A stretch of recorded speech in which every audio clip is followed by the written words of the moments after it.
Good evening and welcome to the Minions of the Zoo Experimental Edition. We're trying so many new technologies simultaneously. With me tonight are Minions DrFunctional. We can't see the stream on stream. Or, like, we can see it in YouTube, but just not here. Same. I report same behavior. Yeah, you'll need to look on YouTube. Well, you'll see the browser in StreamYard. Okay? You just can't see what's going on right now. Don't sweat it. Don't let it bother you. Okay. So, hi DrFunctional. He's from the government. He's here to help us. It's okay. No. Sora. Hello. You're just here to watch things burn, aren't you? I'm enjoying this. Okay, yeah, I think we're actually in 4K right now, so at least we've managed that. Failure in 4K. That's right. I mean, if you're gonna fail, do it big, right? And SkepTock. Hey, everybody. Oh, so I guess starting with the last first, how have you been since I last spoke with you? Because I don't think I was on Tuesday. Nope. So it's been a week since I've spoken with you. What are the high points? Yeah, had a good show on Tuesday. Yeah. Johnny Hellcat came on, and we had big fun. Adam was there, and just kind of a boys' night out type of thing. In about an hour and a half. Mm-hmm. In other news this week, it just has been one little chore after another. Got some just a lot of kid type oriented things. So a lot of stuff with the grandkids. And Are you ready for summer? The other thing that's happening is this Harvest Right freeze dryer that we've gotten. We're freeze drying everything from beef to cherries to mangoes. We did mangoes today. They were absolutely delicious. They're amazing. Wow. And we've got one of these Mylar, sealers, and we vacuum seal these things, put oxygenators in them, and go to town. We've got enough food well past our expected lifespan. Well, I've got a guy putting in a new section of fence for me. And he's actually going to put concrete down and then put the boards in concrete, so the posts in concrete. Now, the good news about that is that it will probably last the rest of my lifetime. But if they come up with some sort of method by which people live a lot longer, I'm screwed, because that is going to be one hell of a fence to repair. That is going to suck hard. Because those pens, it's not like there's concrete and then you basically anchor the post to the concrete. It's like the post is in the concrete. That is going to be a pain. But, I'll be dead, so I don't care. That's the spirit. That's the spirit. Just start thinking in terms of time frames like, will this thing outlive me, yes or no? And then that informs the decision. Yeah. Yeah, that's the thing. People think that being 70 is bad. There's an upside to not have to deal with problems that you assholes are going to deal with in about 40 years. Mm-hmm. It's not going to be fun. It'll be fine. Yeah, sure. This it is always fine. Was. This is fine. And that was the start of the 500 Years' War, Tommy. Yeah. Hi, Sora. Hello. How are you doing? Peachy. How are things in the upper left coast? Well, things are burning. Really? City's burning. People are getting stabbed and shot, and I feel very safe. Are people trying to make toast? Because if they normally you start by looking for bread, then the fire is so you can make toast. Dogs and cats living together. But other than that, no, I'm very good. Okay. No complaints. Okay. Good. Yeah. Hi, Functional. Hi, I'm back. How's beautiful Toronto? Ugh. That good, huh? Toronto. Crowded, garbage laden, and annoying. Weren't things They better just when you had announced the a fat pothead? 1.5 billion billion Yeah. for a single subway station Yeah. to put up those plexiglass fucking dividers on the platform that they have in like Japan. 1.5 billion for one freaking station. Why do you need plexiglass dividers? We don't have that problem. A. B. 1.5 billion. Like if there's any more like evidence people need that a lot of these institutions, like your local, your state, and your federal government, are nothing more than cash grab schemes and scams, look no further than your municipal projects in big cities. Yeah, you're preaching to the choir, man. Bullshit. So, chat, do tell me if our audio is wanky. If like I'm way too hot, let me know, because I suspect I might be. All right, so let's look at an awesome animal. This animal right here. You see this thing, kitten up for adoption. It doesn't bother me or anything. It's just that I don't understand how he could kill that big rat. And the truth is that it scares me. Today it was the rat. Tomorrow it could be me. Now, this is a top cat. This is a Nigel killing. Look at him. Look at him take down a Nigel twice his size. And just think, when he's full grown, that's a fine cat. Okay, thank you, Green Badger. I think a cat like that, I mean, I'm not a big cat person, but I could totally go for a cat like that. That's a cat with hell yeah. Yeah. It's an orange cat. They have orange cat attitude. They're the best. They're the best. Cats.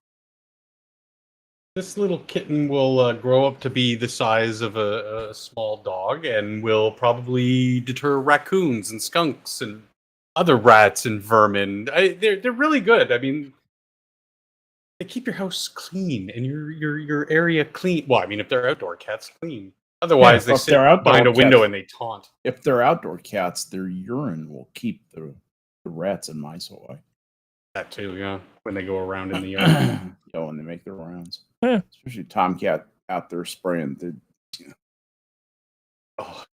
Well, I like this cat. Let's give the POB to this cat, because this is a fine kitty right here. Okay, so Yay. Well, unlike this cat, our commander-in-chief did the following.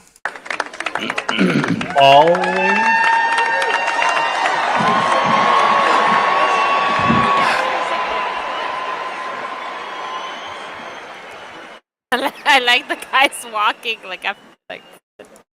I was so thinking about just which noises I could superimpose over that, like the you just lost all your money sound from The Price is Right, possibly. Yeah. Or the terminal malfunction in Windows. Dun, dun, dun, dun, dun, dun.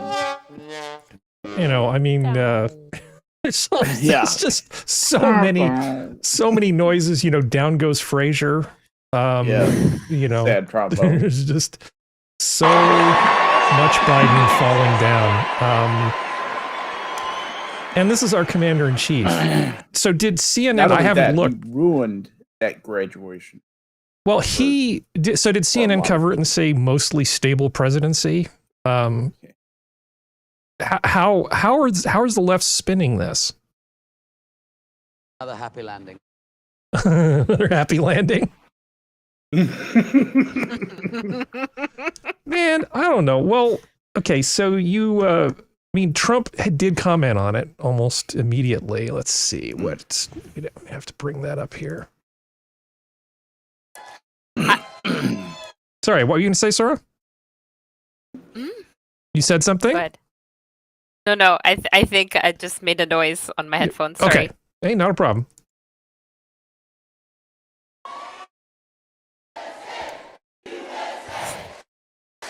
He looks very smug, doesn't he? Yep. He did. Can't ever fall. He just fell on what stage? He's at the Air Force Academy.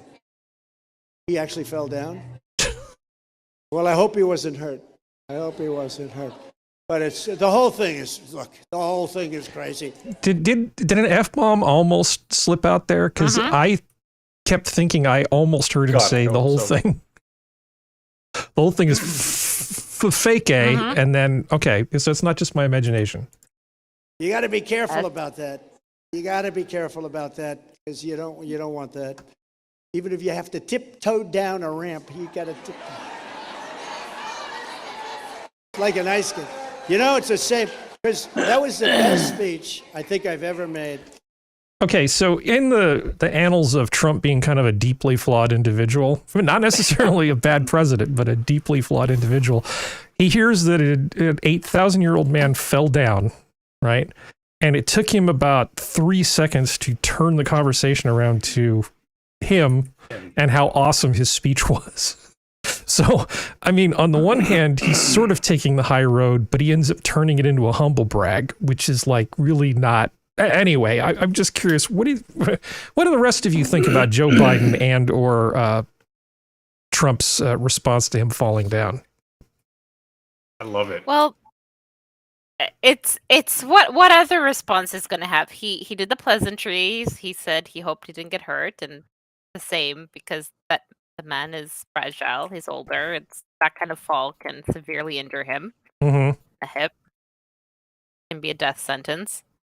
And yeah, it's also him. I feel like if he didn't bring it immediately to himself, people are going to wonder if he's okay. He has to also play up to his character too, right? Yeah.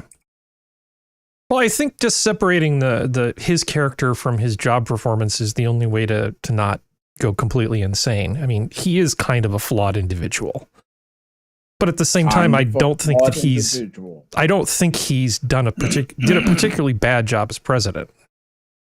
I mean, he's not perfect. I haven't seen a perfect president in a long time, but you know, he did a good job on a lot of the key points. You know, removing regulations stuff. But anyway, this is about Biden. Now, we are going to talk a little bit about the Little Mermaid thing later, and I had this thought, which was, what if I went into AI and I asked it to make me images of Joe Biden sniffing the Little Mermaid? Ew.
It takes over. I feel like this is a beauty. You think we're just asking for trouble? Mm-hmm. Says anyone else lose audio? This is so fucking perverted. Oh, good. There's no audio. Excellent. Oh, you should have audio now. Oh, I know. There's no audio on the image thing. That's because I'm an idiot and I don't know how to use OBS. I apologize, everybody. Okay, let's go back to... OBS is hard, okay? OBS is hard, and this is complicated. All right, so let's see. But, you know, they did lose audio, but they did get that outstanding picture of Joe Biden with the Little Mermaid. I think, on balance, it's better that way. Don't you think? It's pretty good. It's pretty good. So. Okay. All right, well, that's enough of that. I mean, what do you say? The guy's old, he's uncoordinated, he's in mental decline, but apparently this is just what we get. this is what the Democrats have to offer. It just seems so insufficient. Even this guy, even James Vanderbeek, even James Vanderbeek thinks it's BS. Dawson. Yeah. Cannot get over the fact that the Democratic National Committee is saying there will not be a debate to decide the nominee document. Are you kidding me? Over an 80-year-old man, who, if he lives, will be the oldest sitting president in the history of the country. And if he doesn't live, has a vice president whose approval rating is worse than his. The guy's obviously declining mental faculties. You're putting him up in front of a podium with flashcards telling him who to call on and what the questions are going to be. You're telling us there's no debate? I don't get the impression that James Vanderbeek is like some sort of closet conservative.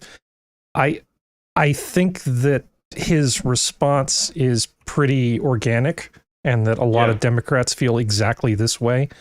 Yes. How can they not? How could they not feel this way? It's like you're telling me that we're going to get Joe Biden as the nominee and there's nothing they can do about it. I mean, I guess other people could run against him, right? But without debate exposure, how is anybody going to rise up from sort of the lower ranks? You're not going to get any delegates. The way that that happens, as I understand it, at the convention, is that you haven't got a certain number of pledged delegates. You physically cannot get the nomination. So that all happens prior to the convention itself. Wow. I guarantee you that this is going to be rigged all the way. All Biden has to do is live. All he has to do is continue to fog glass it, and he will be. It'll be really interesting because what you're going to have is the, Democrats and all their machinations, all the amazing electoral miracles they seem to always be able to pull out of the hat against a really pissed off country that's sick of this old bastard. And you might just have enough crossover to vote for somebody like Trump to where covering it up with, mail-in ballots is going to look too embarrassing to pull off successful. And if that happens, Trump could win. Trump could win that one. Yeah, there's a lot of scenarios here where Trump could win, but with I think the media is swinging about 10% of the votes by just manipulating people. That's at a pretty least 10%. Probably, I think that's low, Harry. I think it's probably more like 25% of the vote. Really, truly. Well, Yeah, I mean, we'll see. you do have those people who tend to be more ignorant and less activated in politics, but you can see it in what I would consider someone like Vanderbeek, and I see it a lot on social media. A lot of more, air quotes, normie type people coming out and going, "What the F is going on here? This guy's an embarrassment." And these would be people that I would have thought, and some have said, lifelong Democrat voter. But this is ridiculous. I'm not, maybe not necessarily voting for Trump or the Republican nominee, but I'm not voting for this guy again. This is ridiculous. Either they're going to abstain, they're going to vote third party. Some will vote Republican, whoever the Republican ticket is, Trump. But I see it slowly beating the media machine inch by inch. It's not a big reveal, but it has been more and more people are kind of waking up to this kind of stuff. And in relation to that, without getting too down the rabbit hole of the last election, some people who, again, would have never questioned it, lifelong Democrat voters, some have even taken the media's side up until now, but have kind of looked at it and go, there's no way this guy won. There's no way this guy won. And it's actually giving me a sense of hope for the country, because if more normie people are waking up to this fact, then maybe we can drain a little bit more of the swamp. I mean, it's going to be an ongoing process. You can't stop, defending your morals and your convictions and your national identity, which are all at risk here. I don't know. Am I rambling? I don't know, man. I think you're just frustrated, so everybody's frustrated. Well, I mean, I've got Trudeau, so I mean, like, I'm just a notch above you guys. Like, yeah, Sora and I, we're in the same ballpark, but at least it's not Biden. We know our enemy. If Biden kicks, Gavin Newsom's going to be the nominee. Think so? Yeah. Who else would it be? That'd be terrible. Well, Pretty sure they will pass up Kamala for Gavin. Yeah. That'll be Trudeau 2.0. Gavin Newsom's a lot smarter than Trudeau, sorry. Trudeau's actually kind of a freaking idiot. Gavin Newsom may be a lot of things, but he's not stupid. He's evil. No, but I think he's an asshole. And he's Yeah. So imagine Trudeau, but smart. Like all these people say, I'm going to go back in time and kill Hitler when he was a baby. It's like, why? So somebody competent could take his place with the same ideas? No, that's the terrible idea. Yeah. As bad as it is, maybe having the idiot who invades Russia in the winter, not learning from Napoleon, maybe that's the least bad choice. A Führer named Rommel could have changed history. Oh, God. Let's not think about that. That's terrible. Yeah. Okay. Just saying, I know. All right, let's see. So let's move along. Let's keep this party going here. Actor blows up. So this is a thing that happened. California county judge robbed right outside courthouse in Sora's back prosecutor's district. So this, the nice lady on the left, we've actually talked about her. That is District Attorney Pamela Price of Alameda County, the beautiful county in which Oakland resides, and we all know how I feel about Oakland. Oakland is the fish of cities, and it essentially right before 9 a.m., he shows up at work, parks in the parking lot for the judicial folks, right? For the people who work in the courthouse. And right before 9 a.m. It's not a protected parking lot? 3 young gentlemen searching for bread decided to come and deprive him of his possessions. So you have to wonder how is this supposed to work? I mean, because this is a Soros-backed DA who believes in restorative justice. Just recently, she did another one of her great things where she found a way to get 2 out of 3 murder convictions for somebody who's been in jail for 14 years for killing 3 people, sort of vacated. Lovely. So we can get this guy out in another 10 years. Yeah, so she's looking for excuses. I mean, I would think her job as prosecutor would be to uphold her part of the equation, which is to put people in jail, right? And then the defenders fight with all of their, and do anything legal to keep their people out of jail. But she just sort of takes it upon herself to go, well, I think the testimony of the person who, that we used to put for 2 of these murders seems kind of weak. Like, we cut him a deal and then he testified. So I don't feel that was really that strong. We should just get rid of that. Just get rid of those 2 things. And she managed to convince a judge. I just wonder whose side she's on. No, I don't. I know whose side she's on. It's the criminals. She's on the criminal side. That's what this means. Because these people believe that if somebody commits a crime like that, the reason for it is not that these people are just pieces of shit. It's that some injustice in their past drove them to do it. And there are people in the world who are just terrible. Who like the Menendez brothers, right? They killed their parents, and they were like rich kids. They had everything, and then they just killed their parents. Yeah. Yeah. What was it in their background that caused that, Price? Some people are just pieces of shit who need to be isolated from the rest of us. I'm not saying that the person that she let go falls into that category, but she views everybody like that, especially if you're of a particular hue. Sorry, now I'm just rambling. Well, yeah, she looks at things in terms of power,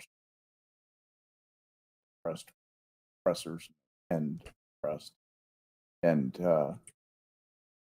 then votes her heart, which I'm sure she feels like is absolutely morally the right thing to do. She's doing the real hard moral work, you know, and of course getting no credit from the white press, which just reinforces her. I know, we're terrible, aren't we? I say. Yeah. Oh well. Well, this happened. A sudden and violent attack caught on camera on this local street. The disturbing surveillance video now shedding new light on the attack by a homeless woman on a teen girl. And it also shows how an eyewitness who came to help came under attack himself. That brave man now speaking out about the frightening moments. Eyewitness News reporter Michelle Fisher joining us live. So this homeless woman attacked a young girl, young teen, and then two men, well, one man originally came to her defense and then another man closely followed. And this woman pulled out a knife and essentially slashed the face of one of the guys who came to basically help, because we have to punish anybody who tries to do a good deed. Luckily, his friend is an EMT, as you'll find out. With his story, Michelle. Mark, that Good Samaritan tells us he and his friend were actually on their way out of town with their daughters for a camping trip when, like you mentioned, all of a sudden their day took a very unexpected and violent turn. An unprovoked attack caught on camera. Watch as a young girl is repeatedly punched by a transient in the middle of a Willowbrook sidewalk. Terrible. I seen the homeless person that had just passed me strike a little girl in the face. I ran over to help. It all happened around 8 last Friday morning as off-duty security broad guard daylight. John Arias is parking nearby. He quickly rushes in to help. The young girl is eventually able to get up and walk away. What happens next? Blocked by the fence. The homeless person got up and started to retrieve something. And before I could find out what it was, I went for the takedown, slashed me in the face. I got slashed right across. Damn. I got about 6 That's for stitches, real. and Yeah, I'm the glad rest it of didn't was get him in blue. the eye. There's blood on the cement. There's blood on the sauce. So, luckily, his friend was with him who's, you know, so he's an off-duty security guard, so he knows how to handle himself at least a little bit. Okay, at least a little bit. We don't know how much training he's had, but it's more than zero. And his friend is an EMT. Talk about lucky. This young girl did absolutely nothing, and she just happened to, I mean, if you're going to be attacked, the homeless person did absolutely nothing too. If you're going to be attacked by that crazy homeless woman, at least there's an off-duty security guy and an EMT who are going to run to your aid. The homeless woman did nothing wrong, remember? Right. And just a downright good human being who sees somebody in distress and goes to help. My God. I would like to think that I would do the same awesome. thing, but the world is just teaching me that this is a bad idea. I mean, how many messages do we get? I mean, if I step in and try to help, am I going to get stabbed? Am I going to go to jail? Ask yourself the question. Yeah. If you were in that position and you were really about to get hurt or killed unless somebody helped you, you know, how bad would you want them to intervene? Exactly. That's the question that I ask myself, and then I intervene and get in trouble. Yeah. I do this in my personal life as well. Well, we have that case in New York about the guy who used the chokehold to subdue the crazy person on the subway. And of course, they're going after him. Have you watched that all the way through? I believe so, yeah. Man, that was a brutal and intense set of moments.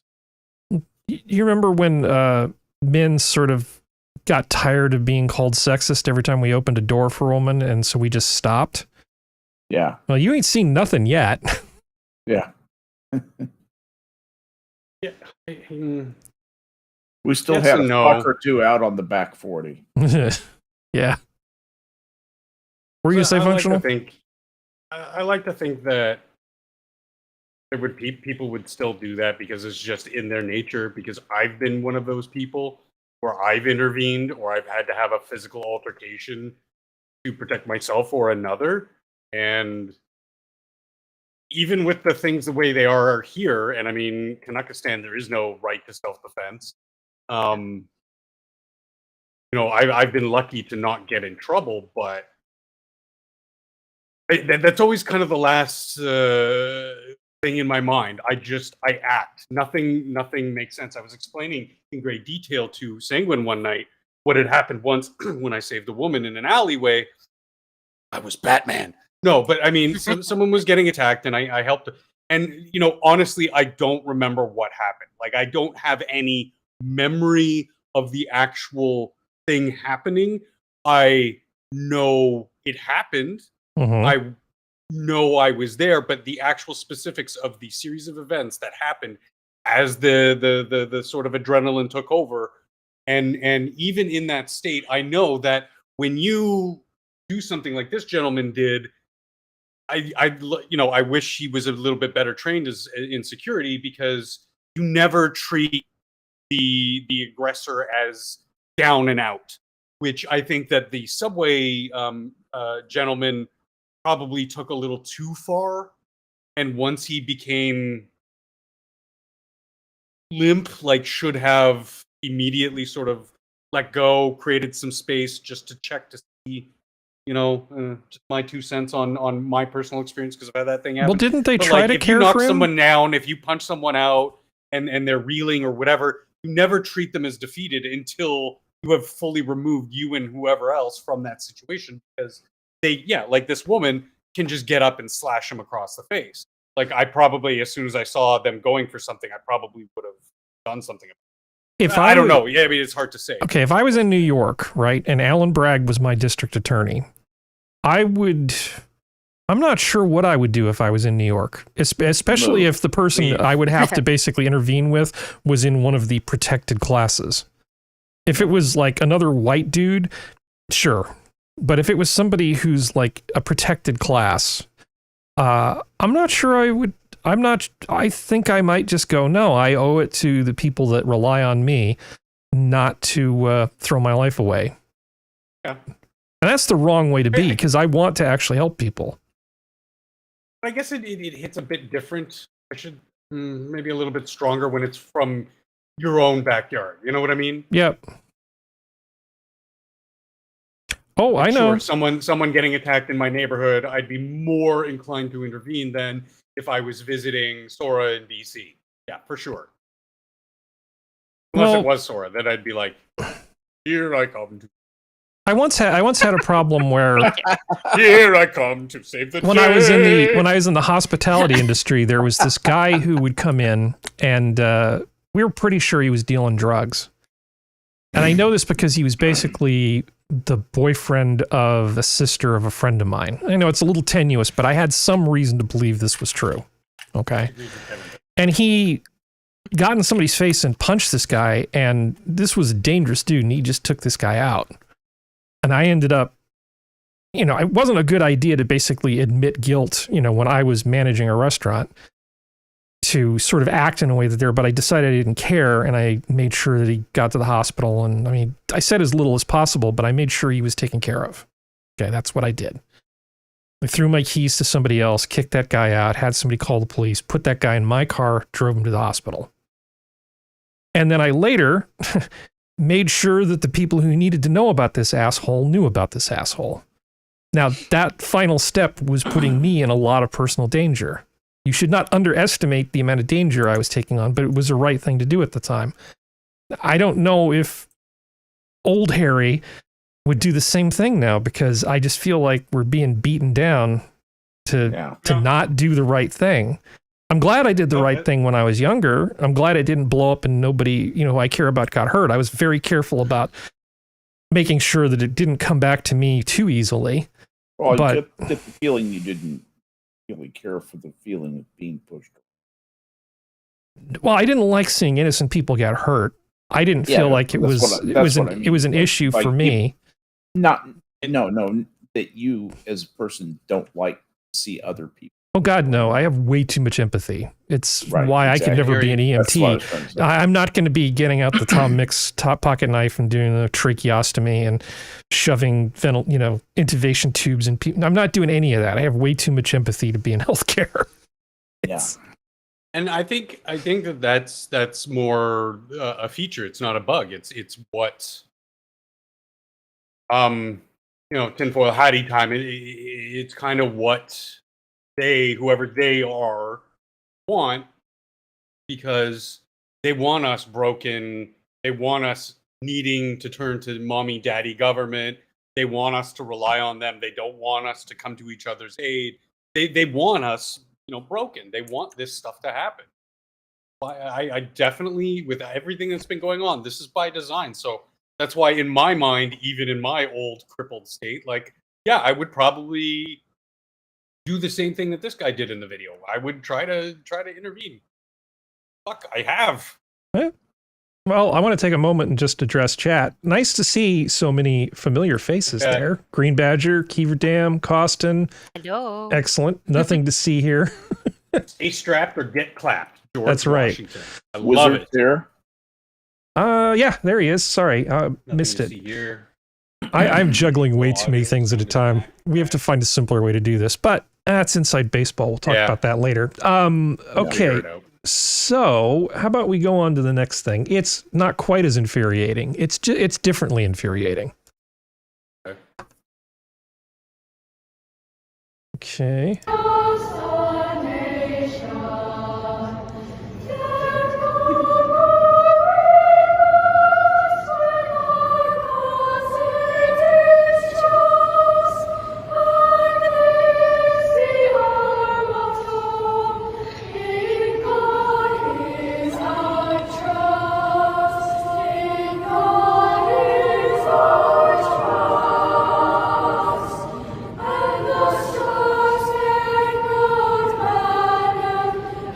Stop that. Stop that. Oi, have you got a license for that? So do you realize what just happened? These kids had permission to basically perform here at the National... I'm trying to find what this thing's called. It's one of the national galleries, right? And so they have all these statues, and they had permission from 3 different people to do it. But one of the guards is like, no, this is like a political protest. You're not allowed to protest in here. It's like singing the second verse of our national anthem as a protest with 3 kinds of authorization. The homeless guy with the badge is making this decision. Yeah, but apparently. The choral guy was kind of an idiot. Like, he knows if you have permission, you're gonna let some rando come up to you that's not the higher up. Yeah. Yeah, they traveled to be there. they I would have looked over at him and I would say, call the police, arrest me for this. I want you to do that. Like, who are you? Tell me, after having the permissions and doing everything to be able to be there, telling me no, unless you are the person who gave me the permission in the first place, coming down in person or whatever, text me no. Yeah, exactly. So get Ben Lackey. I mean, I'm sorry, he's a bit of a he's a little bit of a wet noodle. But that's okay. Wet noodle. That's very nice and very great. Green Badger has a great comment. First Amendment unavailable comment. Yeah. Yeah. Well said. Well said. Well, actually, if we, I was just thinking that we could use some of the gender stuff as a loophole so we can make more castrati. Just think those young boys could hang on to that lovely singing voice for decades.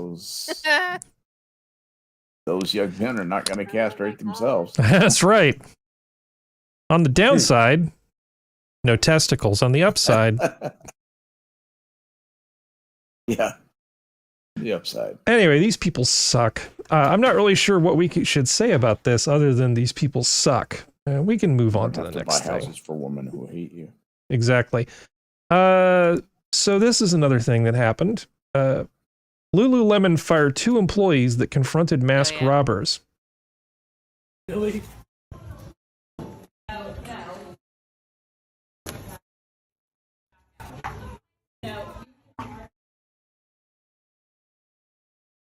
No. Seriously.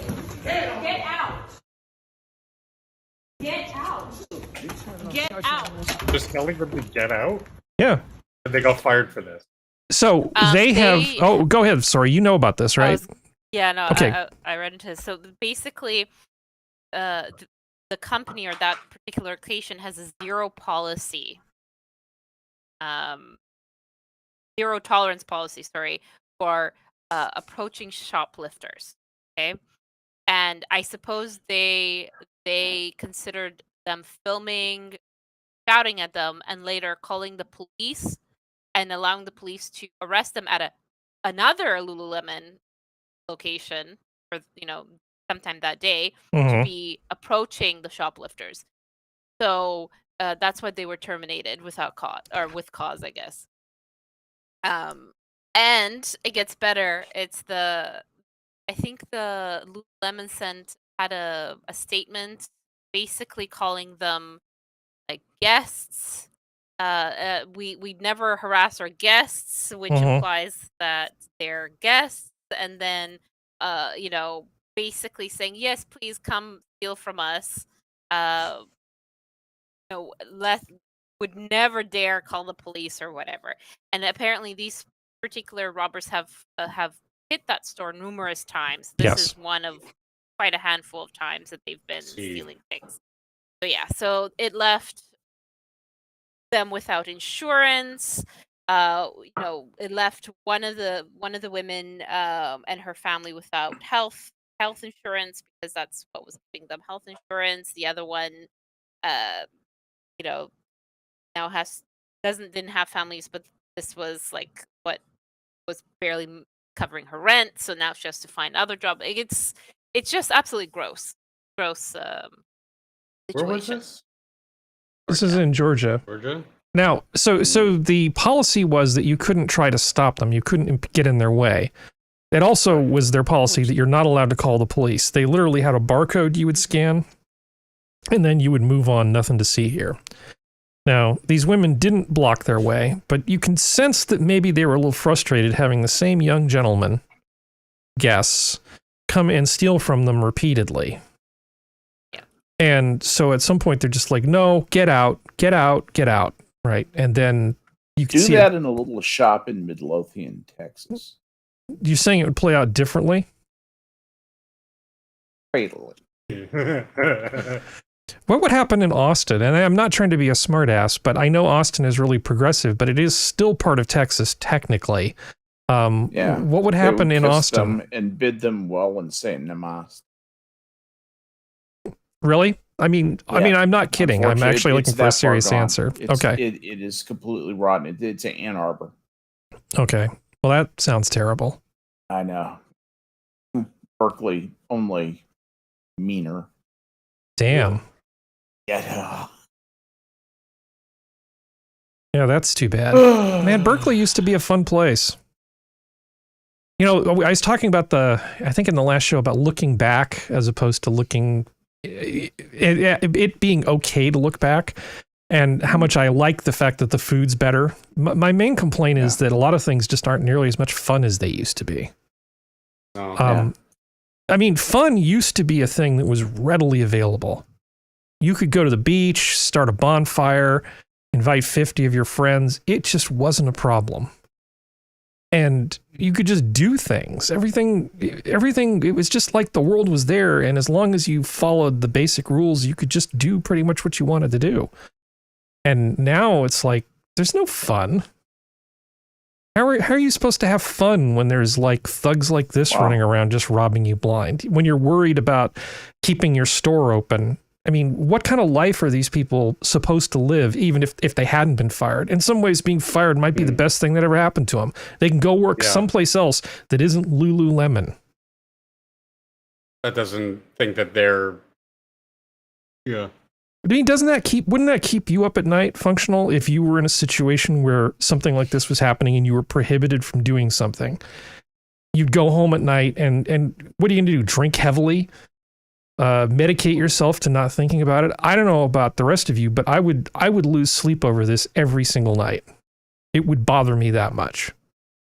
It would bother me. I don't think I would lose sleep over it. I would probably do the same that they did, get fired, and then be like, okay, well, if they can do it, I can do it, and just walk out with a whole bunch of clothes. Yeah. Then again, I might be the wrong hue. Yeah, I don't know, man. Well, you've not to be the person to point that out, you're having two blonde ladies versus, well, they may have been masked, they did not look blonde and blue-eyed, Hey, Sora, while we're talking about clothes that cost too much, remember that thing I sent you? earlier today. Wait, the three-eyed one? Yeah. So Etsy thinks that I need to shop at this store. The festival outfits for men and women. Hipster Damn, So I boho. actually to clicked. shop at that store. I ended up, once I got home, clicking through to actually look at there's some phenomenal, absolutely phenomenal, like chainmails, and Yeah, it's all pretty impressive. it's I mean- all stolen photographs, You think so? but yeah. I think this But is. it's Is this what people wear to festivals? Is this fun? Sure. I love that mirror jumpsuit. That one that's the featured item is gorgeous. Okay. It's just me being terrible. Oh no! I mean, this is where else are you gonna? This is, you have to wear this, right? Like Burning Man, Yeah. Coachella, EDC. Like, these are the only places where you can wear this. Well, But the good thing about Etsy is they can't shoplift from you. Do you think that like Lululemon and stores like that are all just going to end up going out of business eventually and just get replaced by online stuff? Yes. Yes, yes, yes. I don't see an option.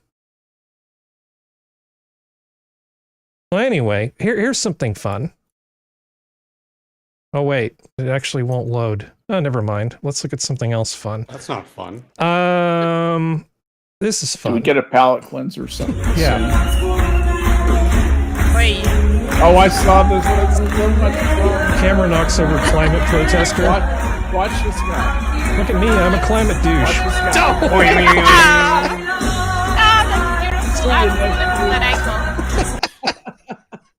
I saw it from another angle. This is, oh god, cameraman is beautiful.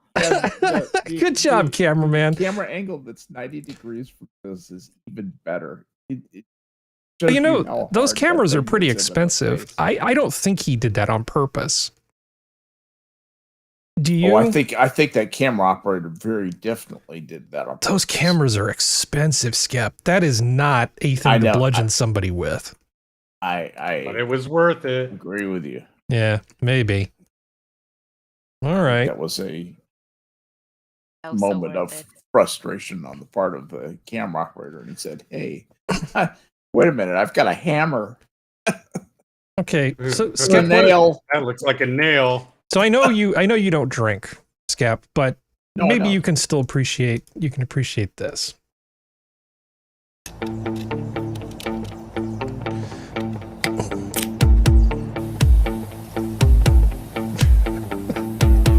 This seems like a great woodworking project. He just added a cup holder. Wait. Here, I'll play it again.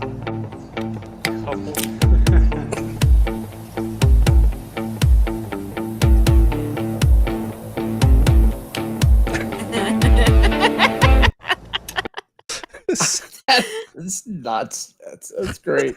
Great stuff. Oh, that's funny. stuff that's I mean, anything really in a can shape can go in that, you know? Yeah. Seltzer Yeah. water, yeah. pop. Bong. I suppose you could. you could just, have some grass with your grass. Skep watering his tomatoes and Mm. taking a fat rip. So I found a bunch of cool stuff. Well, stuff that I thought was cool. How about this? U.S. Army evasive driving training video, 1988. Yeah. Okay. The following film you just presents fast forward here. several but- invasive driving maneuvers. Uh-oh. There's some thugs. Commies. Uh-oh. Drive the general around. This driver and his passenger have driven into a trap. In real life, they'd be dead. You are fired. This video goes on for 20 minutes. I watched the whole thing. The music alone is outstanding. I would love to know the origin of that music. Well, this is a classical great. piece, isn't it? Oh, that's Vivaldi. From the Four Seasons. I'm not sure I remember which one. Yeah, that's what I was thinking. But as great as that is, it's not going back far enough. Okay, vehicle ambush counterattacks, California 1976. Oh yeah!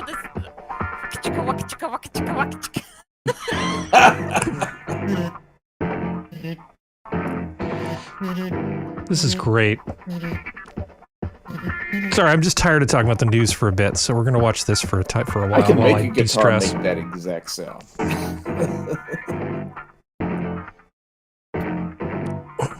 Oh my god, how slow is that car going to allow them to prep?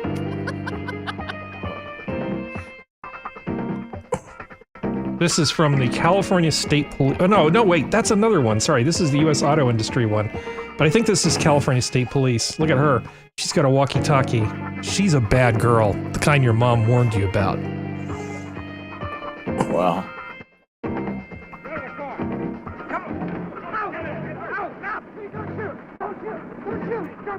Schnell, mach schnell. Yeah. And now you're kidnapped.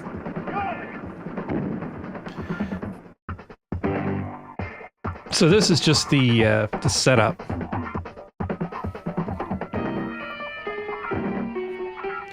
It actually goes into evasive driving techniques. You can survive terrorist ambush. You saw a small sedan stop a vehicle weighing 3 times as much. It shouldn't have happened. It did. And has several times in the past few years in terrorist ambushes. But it won't happen to you.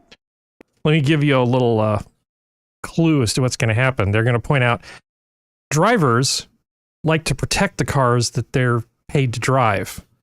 But when you get into these situations, just ram the damn car out of the way. They give you specific advice on like where to hit them.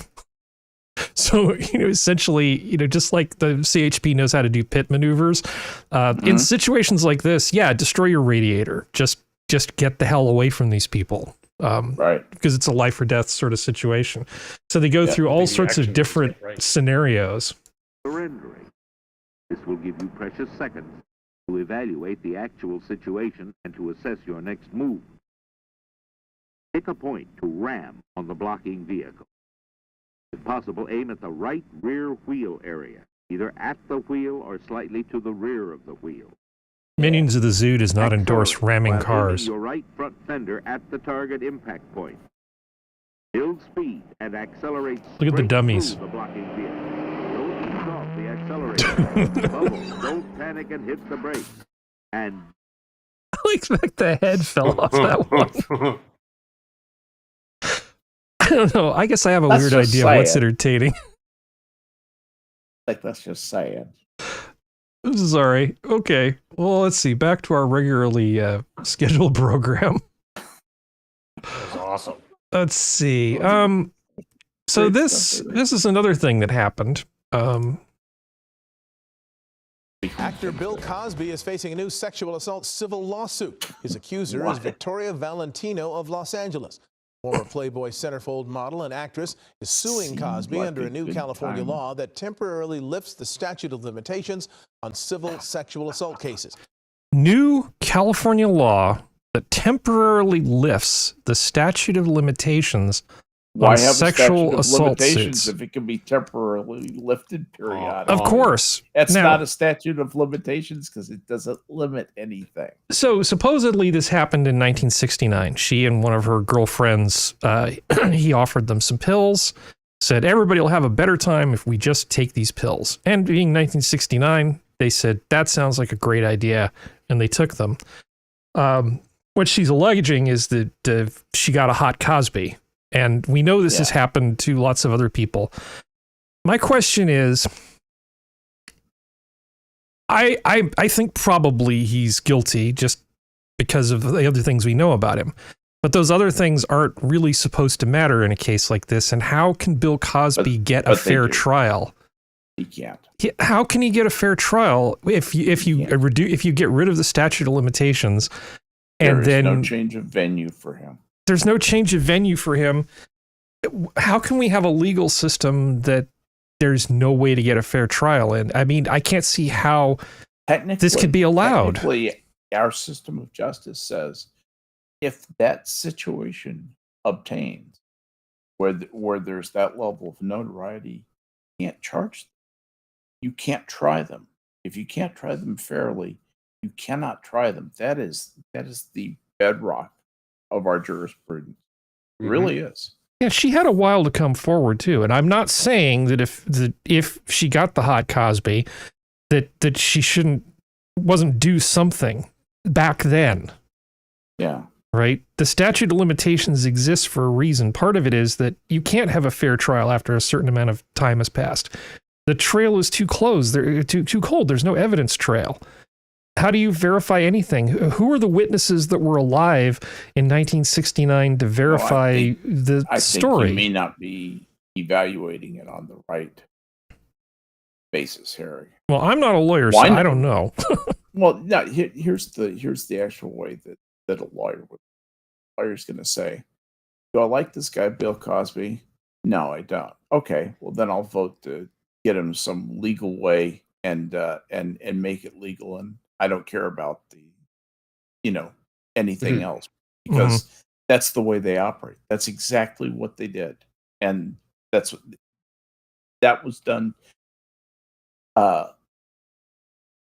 That was done for this type of a thing, so that these women who didn't get a chance to get reparations can come forward and get their just due for men who treated them badly, or they alleged they treated them badly, and they think that these guys can get fair trials these days. And, Bill Cosby's too notorious. That's why he can't get a fair trial.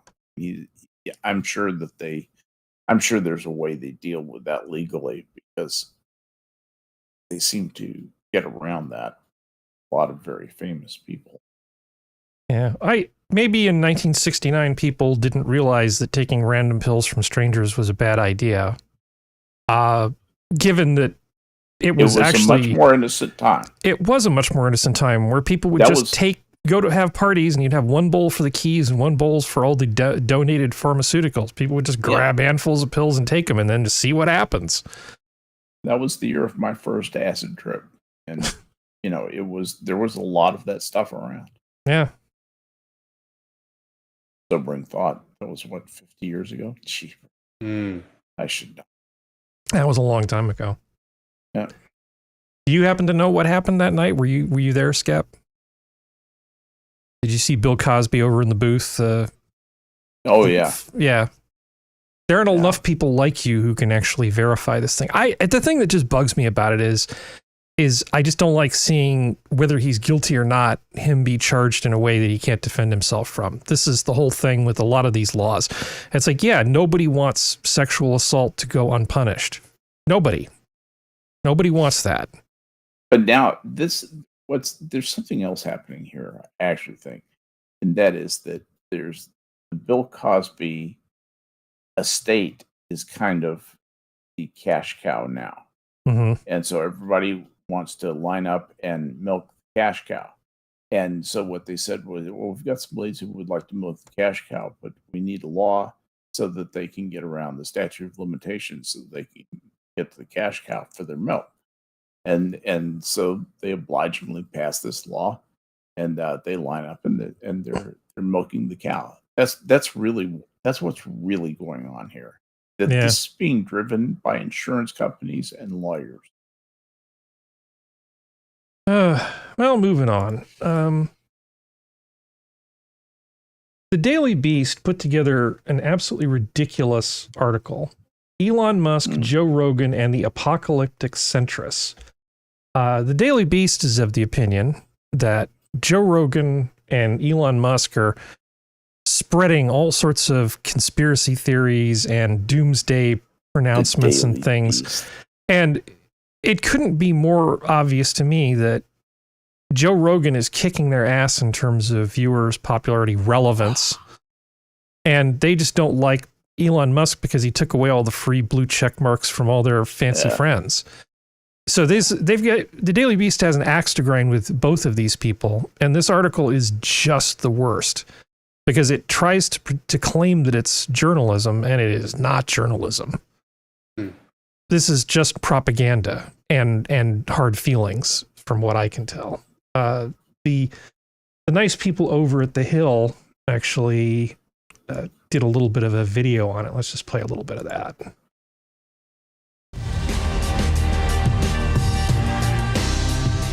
Yeah, that's annoying. The Daily Beast is out with a new op-ed targeting Elon Musk, Joe Rogan, Jordan Peterson, and other so-called, quote, apocalyptic centrists.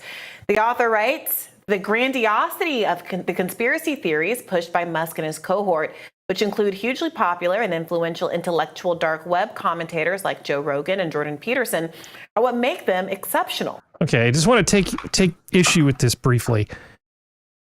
Joe Rogan and Jordan Peterson are not part of the dark web. Okay? The dark web is the part of the web that isn't integrated into the domain name service. So essentially you have to find some way to go find this stuff based on like an IP address. And I mean, there's more to it than that. But if you can go to Spotify and you can turn on Joe Rogan, or you can go to YouTube and watch videos of Jordan Peterson, they're not on the dark web. Okay, just clarifying that. Just because the Daily Beast people clearly don't understand what the dark web is. The dark web is where the bad people sell drugs and human trafficking and all other stuff. It was like that. What was it? Was it called Silk Road, or the thing that they started Silk up? Road. Yeah, it's like that, except without a way to, because you have to know somebody to tell you which IP address to go to on a certain day. That kind of thing. Yeah.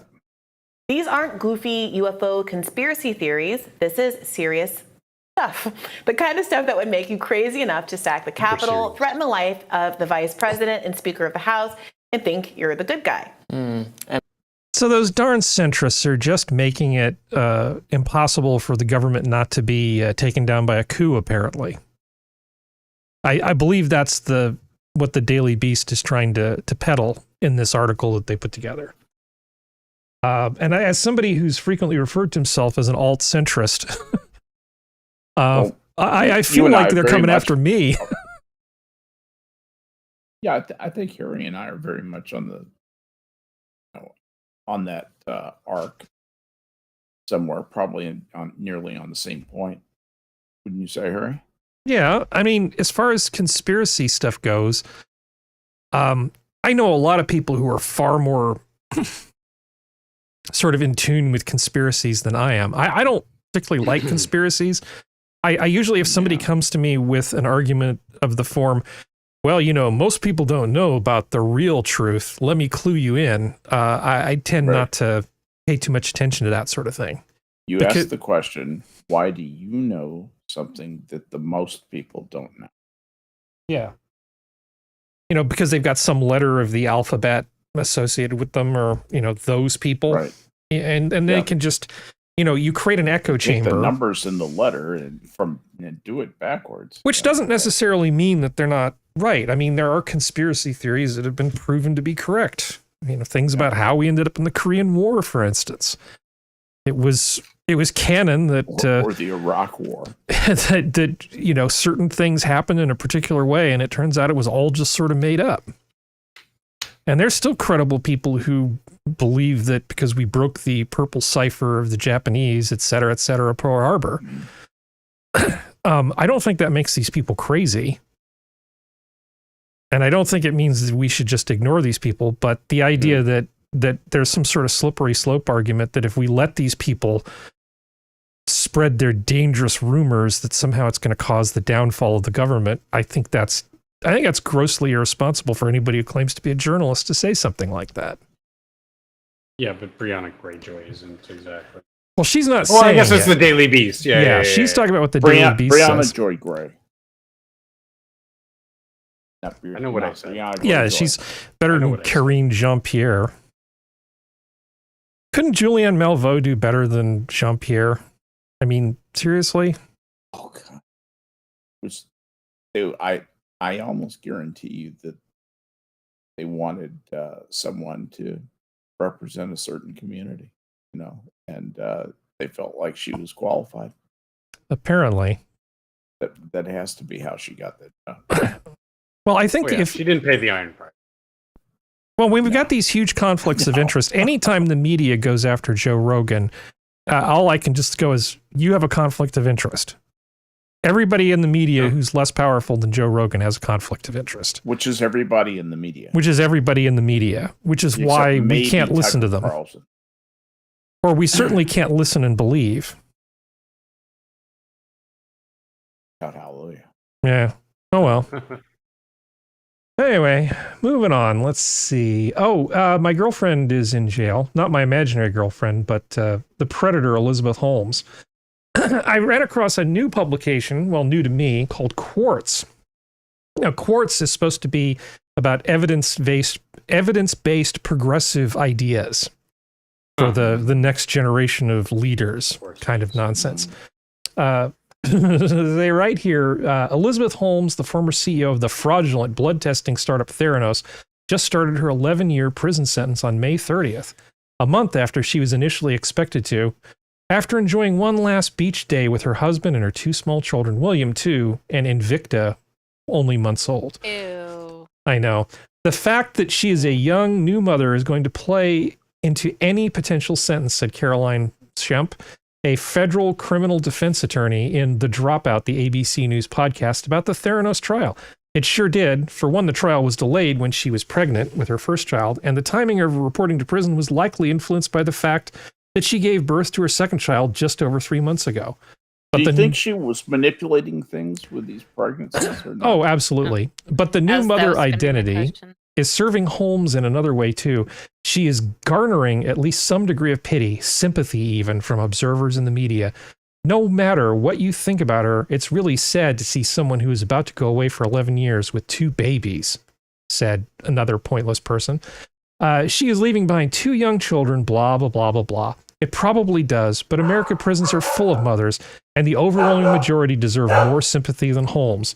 That she is the one getting the personal spotlight and pity as a mother, separate from her kids, isn't just a function of her profile, but of white privilege. So there you have it, folks. She got a 2-year less sentence than Sonny Balwani, her former lover / CEO of the company. He got 13 years and got thrown in jail right away. She got a lighter sentence, and I'm not sure why. I'm not sure why he got only 13 years. She won't serve 2 years. She will not serve 2 years. She'll be a model prisoner, guaranteed. She'll be amazing. And they'll say, release her to home confinement, and she'll spend about 2 or 3 years in home confinement. And then after that, it'll just be probation. I'm not one to watch and see. To go full MGTOW on this sort of stuff, but I have to say the unequal treatment of men and women by the courts kind of pisses me off. Yeah, just a little. Yeah. Whereas your boy will do probably about 11 out of 13. Well, in this article, they basically say that men get away with these kinds of things all the time. Who? You mean the guy who's doing a longer sentence than her? Yes, who are these guys who are getting away with all this stuff? I mean, if your first name isn't Hunter and your last name begins with a B, most people go away for doing the bad things. That's true. But what these people will say is just go to New York City, go down to Wall Street, and look at every cis white male on the street in a $1,000 suit, and those are the evil ones to them. Oh, except for the ones wearing $2,000 suits who are the attorneys for the labor unions. Though I digress. All right. Anyway, this is stupid. They overpay for suits too. And the courts is another terrible thing. It's essentially the same kind of crap as a lot of these other liberal rags. It just they use slightly more expensive sounding words.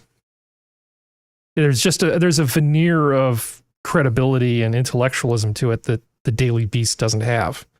Yeah. But it's just as evil, probably more evil because it's sneakier. This is the kind of crap that NPCs read and believe. I was looking at the numbers on these things. It's like some shocking percentage of people who have no inner monologue. Yes. True NPCs. I cannot understand what that's like. These are people who say, "Oh, it's morning. It's time to eat breakfast." They don't eat breakfast before they're hungry. They don't eat something in particular. They eat the same thing every morning because it's breakfast time. They go to church on Sunday not because they're interested in going to church or the message that the preacher has, because it's Sunday. And that's time to go to church. People, well, they are a little more complicated than that. There's people who function and do all sorts of things. They just don't have that voice in their head that they're sort of carrying on a conversation with. When they read a book, they don't visualize pictures. They build some sort of different kind of cognitive map of what's been said. I mean, they have reading comprehension and stuff. I'm not saying they have no soul. I'm not saying anything like that, because that would be silly. But does anybody here know anybody who doesn't have an inner monologue? Because the percentage I see where they're saying 50 to 70% of people don't have one, but I don't know anybody who will at least admit to not having one. I think people confuse their conscious thought with inner monologue. So the self-reporting of you have an inner monologue sometimes gets a little muddied, because I've asked friends and family and members and stuff, and some of them say, yeah, no, I don't really like talk to myself in my head. Like, I think about things, I try to figure things out, but there's no like monologue. And I'm like, that's interesting, because it took me a few minutes to kind of suss out what I'm trying to get at, because they fully didn't even understand the question. Again, they seem to have, and I don't want to put words in their mouth, but just from my perception, it seemed like they were conflating the two. And I don't know, it's just weird. It blew my mind too when I first heard that. That's crazy. Yeah, that's crazy. It brings my own thought process into question, and then it took me a while to sort of like, I have one, and I'm like, no, of course I do, because when I like do things, I'm like, there is a monologue, like a true monologue of what I'm doing, or could be doing, or how I could do something, or weird, just very weird. Yeah. Well, it's in case anybody hadn't realized, we're in the everything is insert slur here section of the store, of the show. I can use gamer words now? Oh, that's right. We were going to talk. Did I actually put that gamer thing in the schedule, or did I completely forget? Well, let's talk about that. Okay. Yeah, let's talk about that. Let me pivot here. We're going to talk about Gamergate? No, we're going to talk about a gamer thing, and it's going to give me a chance to not talk for a bit, which I greatly appreciate. Hold on. As some of you may know, I'm a avid fan. I have been since its inception of World of Warcraft. Really? The top-selling, longest-lasting video game, hands down. Most money-making. It is a multi-billion-dollar industry, just this game. And so what they did, World of Warcraft, as you can see, the YouTube channel. Do we want to play some of this video after you set it up? I'm kind of leading into the video. Give me one more second. So World of Warcraft put out this video about the #1 guild in North America, and it's a big scene. It's really, really huge. Okay, we can at last count, as you can see, there's 809 upvotes. My last count was 850 up, 4,000 down, because I have the extension, and of course that's a rough estimate, but I mean that's a hell of an estimate for the ratio.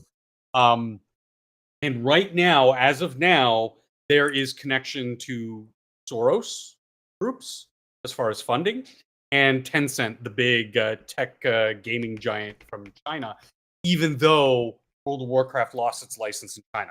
Okay, take it away. Okay. Cringe warning for everyone. This is... Team Liquid is an esports organization based in both Los Angeles and the Netherlands that has teams in many games. They are the most winning esports organization in the world in terms of prize money earned across all esports games. And recently, at the beginning of this year, they acquired... They are. She's not. Yeah, they're a collective. They're basically a corporation that bought esports teams. And they're funding them. They have these, like they said, these facilities where they train, they play, they coach each other, etc. Huge Is that business. CGI? No, that's Gorlock the Destroyer's sister. Yeah. Holy This crap. is Rei What is Ayanami after she let herself go. That's what you would probably envision with a Gamergate or with a diversity hire. Skep. But what do I know? I don't watch anime. I mean, that's what this. We're 17 seconds in, but I mean, Brianna Wu, the declining years. You'll see a theme here. Yeah. Okay, I'll start it back up. I just don't want us to get copy struck by these morons. A World of Warcraft guild. They're the best guild in North America. They were previously known as Limit, and they became Liquid Guild. And when they joined, Team Liquid noticed that there was a lack of women in the high-end Warcraft community, specifically the bullshit. Yeah, they noticed that. Competitive community in PvE. Noticing this lack of women or gender minorities in the high-end raiding scene, Team Liquid said, let's do something about this. Gender minorities. Yeah. Gender minorities, what would those be? Last I checked, it was roughly 50-50, and there really aren't any gender minorities. She must mean something else. Don't you think? Yes, I'm afraid you're right. Yeah. It doesn't just involve blue hair. Holy, that got loud.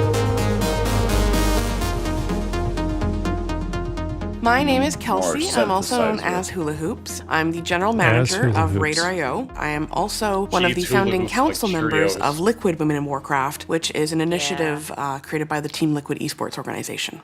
Liquid Women Hi, my name is in Adine. Warcraft. I am the Liquid Women in Warcraft lead and the Liquid Guild treasurer. Liquid. This is like a. It sounds like a parody. This whole thing. It does. I expect the bully hunters to show up at any moment. Yeah. What? I mean, they do look like the bully hunters. She looks like AOC. Yeah, mixed with Arnita Sarkeesian. AOC's little can't dance as well as sister. Yeah. So, the blue-haired beastie over there is their director of like ESG type stuff and like all the shit that we see in other corporate structures that people are taking notice and saying, why? You don't need this shit. It's offensive. Anyway, and this other woman that was just introduced to Dean in the foreground here, she's a former air quotes top raider in World of Warcraft, one of the first women virtue signals. My comment. But she was so she was good for the average, but so terrible in the highest echelon of the game that she was a liability. So she was thrown off the team. And also the League of Legends team, and became the item manager, the air quotes banker for the guild. So managing the guild's items in the game and making sure that they're fully stocked and how to spend their money and blah blah blah blah blah. All that's whatever. We need to acknowledge Kefki's comment. Am I required to play female characters? I like to play males. I don't want to be no dark elf pole dancer. Okay, well, none of us want to force anybody into being a dark elf pole dancer. I mean, I do kind of play dark elf. As someone who's played dark elf, there's nothing wrong with a dark elf pole dancer. But if you did want to be a dark elf pole dancer, I know where you can get the outfit for it. It's on Etsy. The undead without the jaw. Okay, we have to get to the point where they use that keyword, and then you have to explain it to me. Yeah. Okay. Liquid Women in Warcraft is an initiative that was created by Team Liquid and Liquid Guild to basically bring visibility to women and gender minority within the WoW community. And is it like the WNBA would be the WWOW? But Liquid, whatever, women, blah, blah, blah, lead and council. It's a council of these harpies. No. But look at her claws. Look at those talons and tell me that's not a harpy. I'm gonna be the person that's hard to type with those nails. It could be as a someone who has nails like that. Sometimes can't type with those. When she drops her credit card, it's like watching a cat go after a laser pointer. I mean, she could be a griffin. Yeah, she could be. And the logo design is just. Okay, I'm hitting play. Continue. Elevate them to the same standards as their male counterparts so that they can reach what is known as the top tier of guilds, competing in events such as the World First Race. The ecosystem of high-end World of Warcraft ratings is pretty much all men. And it is not due to women not being good at this game. Women are fantastic at this game. It is. See, she said it right there. Women are fantastic at it. Hold on a sec. Yeah. Well, now I've never done the competitive whatever, but the period of time that I actually played WoW and I was invited to build and stuff, it was a hodgepodge of people who were all very, very helpful. And if you needed to complete a dungeon or whatever, a raid, to get anything, people would literally like, hey, I need to run this. You're a tiny level, so stay behind me and you'll get all the points. I'll give you a bunch of stuff. I just need whatever to get the achievements and all the stuff you had to unlock, right? And people were wonderful. Did they know you were a woman? Probably. Okay. Then I don't understand. How can your story be true and this woman's story be true? But that's the thing. I don't understand who they were playing up against. The only thing I can think of is that if you come with this attitude, like the entitlement attitude, probably, People nobody will want wanted to be to play around with you. them, and then they're going to say, "Well, the only reason they don't want to be around me is because I'm female." I'm like, no, because you're insufferable. No one wants to be your friend.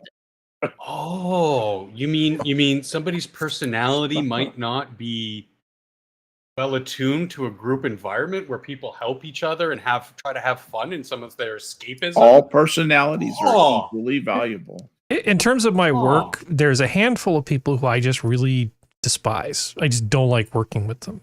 I mean, luckily it's a very small number. Every single one of them's a man. Okay? It's not like human beings don't have this as a characteristic. They're terrible men, they're terrible women. I don't know what gender has to do with any of it, but I think gender has something to do with everything for the purple hair. Or what color is that? Teal? Turquoise? Teal, yeah. Yeah, whatever color that is that she thinks looks good on her. I think she sees everything, through some sort of gender lens. In fact, I would bet money on it. Vomited kale shake. Well, that's what she's hired to do. That's what this council She's is about to supposed say do. something incredibly stupid, so I have to let her say it so then Functional can talk about it. It's an ecosystem where women are essentially held back. In the WoW community, there are guilds at many different levels. There are some guilds that are progressing on normal. There are some guilds progressing on heroic, some in mythic, some CE, and then some at the world first. Where women and gender minorities fit in is usually within the bottom pool of guilds, which is no fault of their own. There is something that we call the bottleneck, which is an area specifically where it is very, very hard for women and gender minorities to get in, to squeeze into that area. One of the big issues. So this is presented without evidence, as far as I can tell, Functional. Can you explain what the hell this woman is talking about and why she's wrong? They're not held back hand signals at all. In fact, this type of thing, like I'm at the CE, which is basically you're completing the content before the next content comes out, before a set date. Like you have a certain time to complete this content.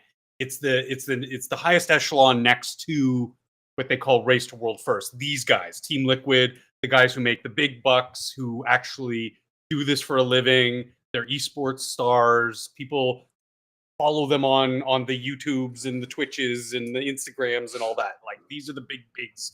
I'm just an echelon below that. It is nothing but pure meritocracy. To achieve this level of gameplay, you have to be good. Nobody cares about your giggly bits. Nobody cares about who you're banging in your off time or what degenerate things you look at online. Or how lame your comb over is. How clean your comb over is or how well waxed your neck beard is. Nobody gives a shit. They care if you can perform, especially at this highest echelon. You have to be the best of the best of the best. And there are some parallels to other, when we look at the gender wage gap. Men play this game 99.99999% more on average than women. The chunk of the player base is like 98% men. You cannot, and I mean, like they said, there are different echelons of play, and there's a skill level for everyone. There's a time commitment for everyone.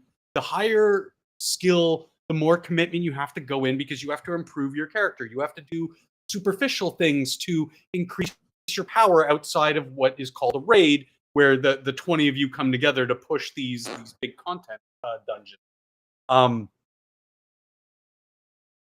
There's no bottleneck. In fact, if you look at this video, they've hired 3 people. We haven't gotten to the third and the fourth yet, but they've hired 4 people to scour the player base for the best of the best women. And these women always fall short. Because I mean, eventually there's going to be some that don't, right? Hey, you're at a skill level that we could work with. Quit your job. We'll give you $50,000 a year. Blah blah blah blah blah blah. But you know what? They can't find any women like that because none of them want or can commit to that. Well, they will eventually. I mean, it's a smaller pool, but at some point, it's not like being a woman means you can't hit that level. But like you said, the talent pool is just a lot smaller. And honestly, you know, if you're a woman with a high skill set, maybe there's just something better for them to be doing, given all of the demand there are for high skill women in all sorts of different things. Is esport? I mean, I know esports is lucrative, but how much money are we talking about? How much money do these people make? Well, I mean, the individual players. Individually? Yeah. Oh. I mean, there's probably a few at the top who make like a ton. But, you know, if you're a high skill woman, right? You're a woman, you've got all these skills, you're the best of the best of the best on the planet. Maybe they're just doing something else, like becoming criminal defense attorneys or anything. I mean, just think about all the other things that people could do. I mean, Harry, people decide to do different things. Maybe it isn't so much about gender. It's just that women with high skills just choose to do different things more often than not. Maybe they just think it's silly. I don't know. And Harry, it's not like the money isn't there. Just Team Liquid alone. So they are the best of the best. Okay, this is your Dale Earnhardt of World of Warcraft. They are sponsored by Alienware, Coinbase, Honda, Verizon, Monster Energy, SAP, IMC, Twitch. The money is there. Yeah. If they could find somebody, a female specifically, that could compete with the big boys, they would have found her by now. They would have dumped a dump truck full of money in front of them. And in fact, later on in the video, they'll show you examples of aside from Adine, of women who have who had that dump truck show up and they failed, they collapsed, they could not compete. It just comes down to the ability in game. There's no bottleneck. There's no bottleneck. A friend of mine in my Warcraft guild had mentioned, because we talked about this, that maybe it's because, there is, I wouldn't say, use the word harassment. I wouldn't say that there's harassment, but there is a different approach that some people take when dealing with women in the video game because they are such a small minority. There is a lot of the, oh, wow, you're a woman, like kind of surprise. But aside from that, that's about it. Yep. Sure, you're gonna. It's the online space with millions of people playing the game. You're gonna have those people who are dickheads about it. But for the most part, nobody really cares. Like, oh, you're a woman, that's cool.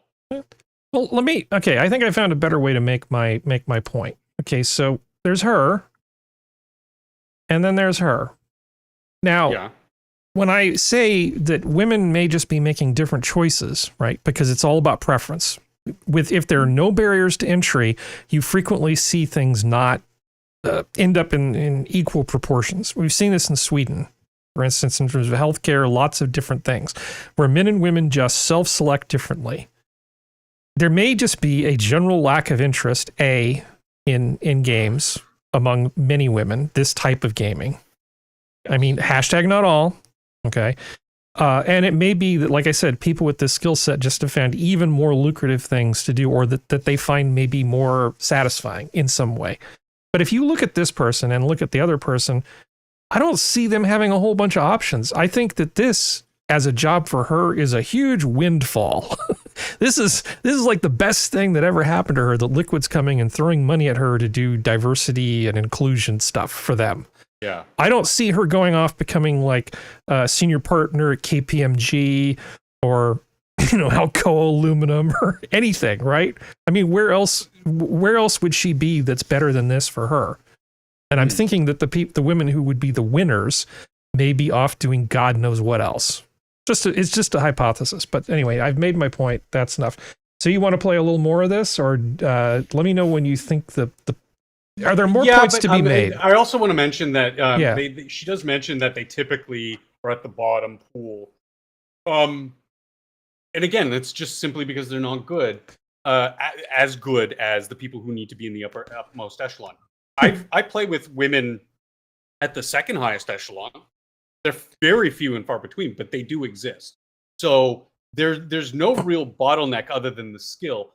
However, something else did come up in my mind when thinking about this is that there might also be something to do with the mental instability of people like this, their fragile nature, their virtue signaling /woke /pushing their instability onto others, which their real world like identity politics stuff, which is supposed to be something akin to escapism. So when you're having to show up for scheduled activities with 19 other people, if you're that type of person, people aren't going to want to be around you. You're constantly going on about how you're great and you're a woman and girl power and all this other DEI kind of stuff. Nobody wants you in their guild. We're here to play a video game, not listen to you go off about how you're an oppressed gender minority. Anyway.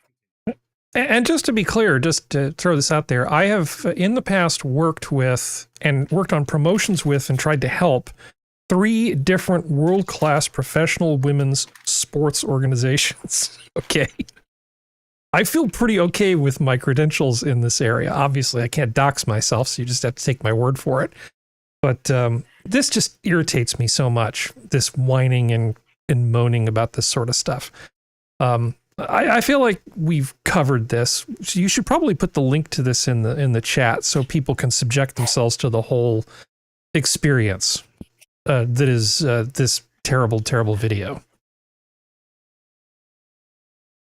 Okay. Sure. Sorry, I took a. How dare you? I know it's okay. So yeah, they basically go on and on.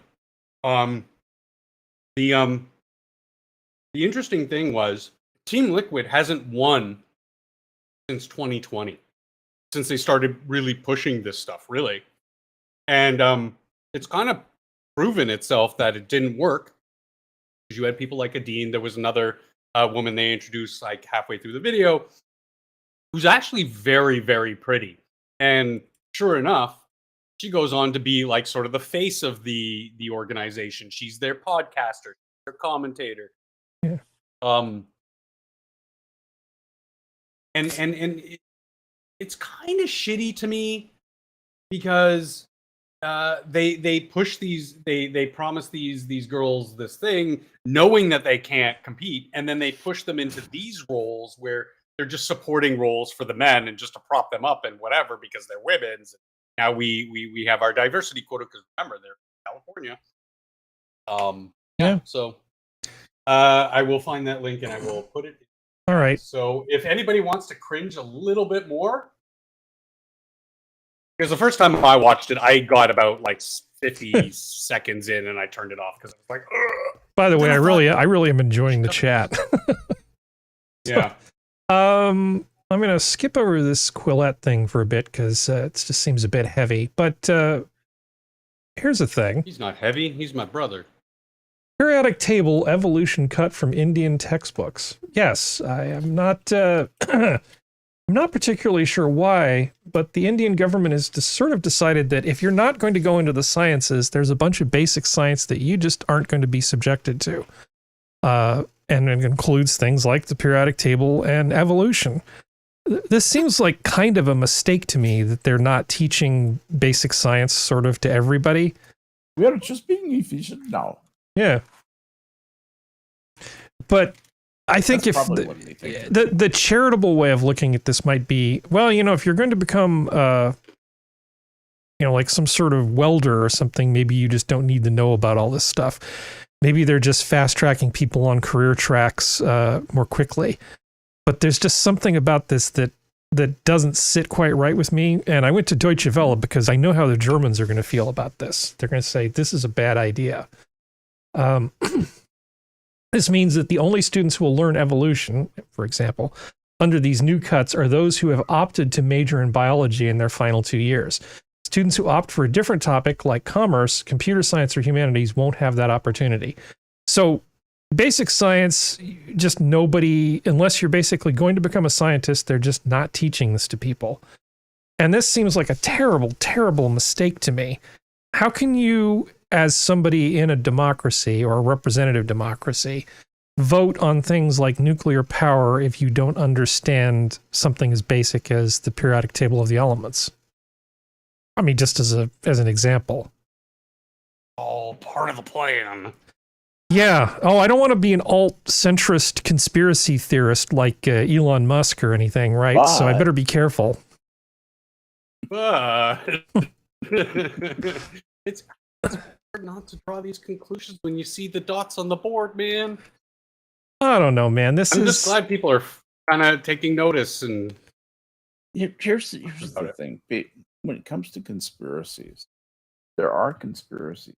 They aren't large the way that I think they are. They're not the all-encompassing, multi-country, you know, cross-industry, cross-interest alliances. There's no such thing as that. That never happens. No. What happens is you get communities of interest that pool together, and people, particularly people who go to business school, are trained to recognize those communities of interest and exploit them to create wealth. You know, basically, and it's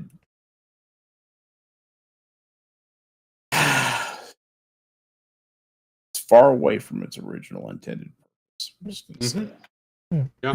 Richard Head says, so India will now meet U.S. standards. Yeah, we can, pretty soon we'll be able to make fun of them for not doing geography. That's going to be great. I look forward to that. Anyway, India, you're being stupid. Cut it out. I think welders, I think it's important that they learn English literature and poetry and stuff. This is their chance to learn that, you know? I think it's good for them to get that in the course of their high school studies, at least some exposure. Not a bad thing. So we need to make fun of Chicago for a bit. I mean, we knew the new mayor of Chicago was bad, right? I mean, yes. But the question is just how bad is he? Well, he's bad enough that the Wall Street Journal is putting out opinion pieces called A Chicago Self-Destruction Plan. Now, the Wall Street Journal is not exactly a conservative publication at this point. The new mayor's allies lay out their agenda, and the agenda is called First We Get the Money. Now, you may think that I'm making this up. Here's the link to their actual document. I will show it to you. First We Get the Money, $12 billion to fund a just Chicago. That's billion with a B. That's what it's going to take. First, we get the money. $12 billion to fund a just Chicago. So the Wall Street Journal lays this out pretty well. That didn't take long. Chicago Mayor Brandon Johnson was inaugurated last week, and 2 days later, his allies released a report with their agenda for the next 4 years. Title, First We Get the Money. They mean your money. The report offers a flavor of the trend in Chicago politics and why the once great city is struggling. The report says that a mere $12 billion in new spending will make Chicago truly safe by addressing issues that underlie crime and poverty. To get the cash, the mayor would collect $6.8 billion by making the wealthy and corporations pay what they owe, in quotes, and then cut spending on the Chicago Police Department. Yes, we're going to deal with crime and poverty by raising taxes on wealthy people and corporations and cutting the police budget. Now, they've got some really great ideas in here. One of them is a $33 per employee head tax. So we'll just charge you per employee because that won't give you a disincentive to hire people at all.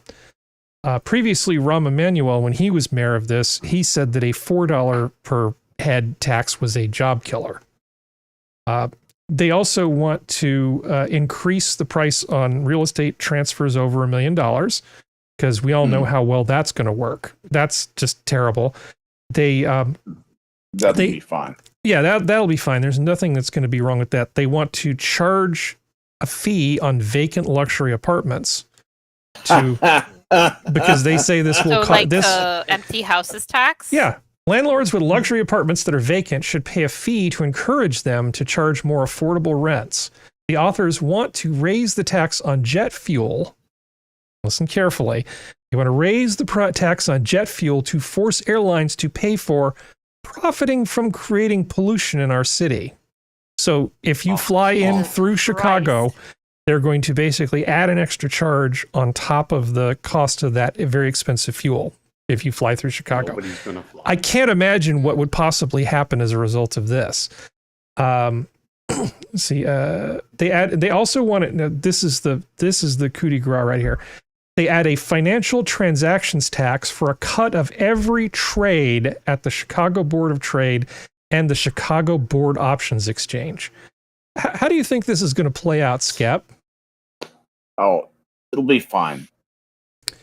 Well, what about a new 3.5% income tax added on to anybody who makes over $100,000 a year?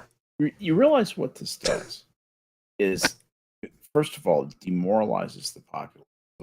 Social psychology layer. That's an awful thing to do. Yeah. And then it's going to remove probably between another probably 8 to 10% of everybody's money when you get done looking at the overall taxing effect of this stuff. It's probably going to take about 10% of people's income away. That's a lot. For a lot of people, that's all their discretionary income.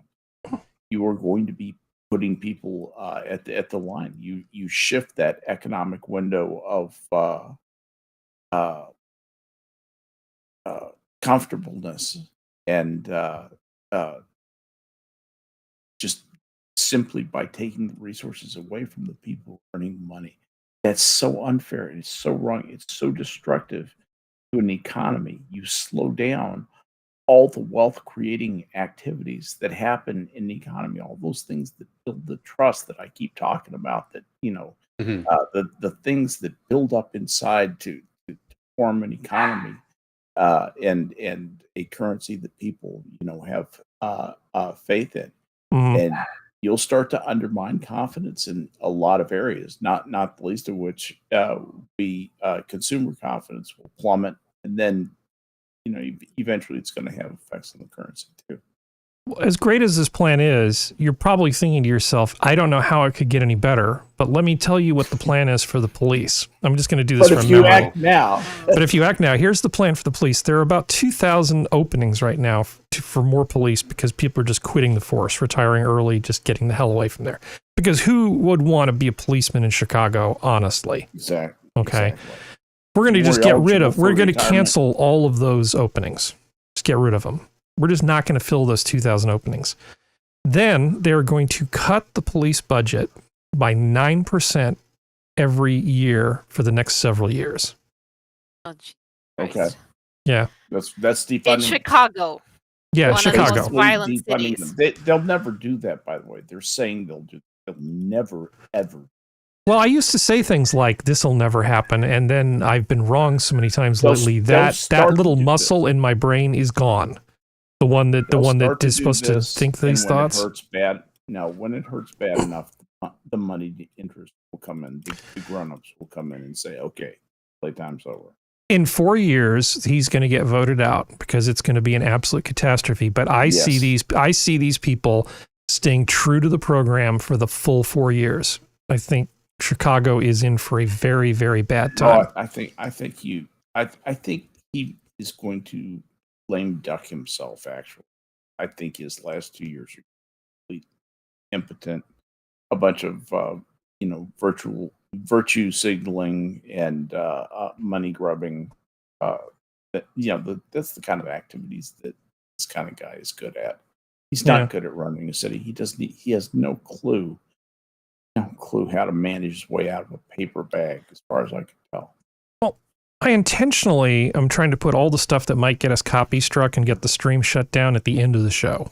Okay, so I'm putting all that stuff at the end. So the whole point of broadcasting in 4K, you don't have to watch it in 4K. You can watch it in 1440. You can watch it in whatever you want, but you have the options. So we've got nice, clear video, and hopefully everybody can enjoy stuff. Is so that I can do more with the stream that I couldn't do before, because StreamYards was kind of terrible. So we're trying to do all this new stuff, but we have to go through a few other things that aren't likely to get us copy struck. So we're going in increasing probability of copy strike. Here are the following stories. I noticed that there are a lot of really stupid people that don't seem to understand that nature doesn't care about them. So here is a California tourist who attempts to ride a wild bison. Oh, that poor bison. Yeah. No? Oh, look, there's a bison over there. Maybe I should go try to ride it. Hi. Look at that. Minding his business. Chilling. Paging Dr. Darwin. Paging Dr. Darwin. Of course he's from California. Wait, is this Stacey Abrams' news video? Yeah. The guy honestly say, hi, I'm your friend. Yeah. He says, hi, I'm your friend. Mind if I ride you? Can I ride you? He said that before. I just want to pet you. Can I pet you? What a fucking... Can I pet you? This guy, luckily the video ends probably before this guy gets ended. So that's an example. So here's a woman who got even closer. Let's see what happened. She basically got tossed so hard that she got tossed out of her pants. It seems like a dream photo op as these sightseers come across a herd of bison. But this woman starts raising concerns. How close does she have to get? She seems fearless as she approaches the huge She has a beasts. Karen haircut. What the are you doing? Then it all goes horribly wrong. Oh my god, it got her. Yep. Oh my god. The woman is tossed around on the horns of one of the beasts. She has no pants on? No, not anymore. Witnesses rush to help the stricken woman. She got too close. She didn't get killed, so... There's a buffalo out there with that woman's jeans hanging from its antler. Okay. And she is right here. You can see the jeans hanging from the bison's horns. And the sad thing is that when these animals attack humans, they will put them down. So not only does the human get injured, but these animals can end up getting harambe'd. I hope they do. They do. That's how we as humans when we find animals that attack humans, we tend to just kill them to discourage that sort of behavior in their gene pool. And it's not, I mean, because Harambe shouldn't have been killed. He didn't kill that kid or do anything wrong, but you know what I'm talking about. It's a real problem. But you may think to yourself, well, it's just a big friendly cow, right? What can it do? You remember grizzly bears? Grizzly bears used to kill people all the freaking time.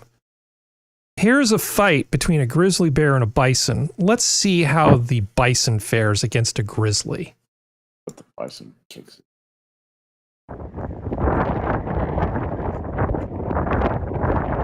Yeah. Stop. No, I said no. Yeah, no means no.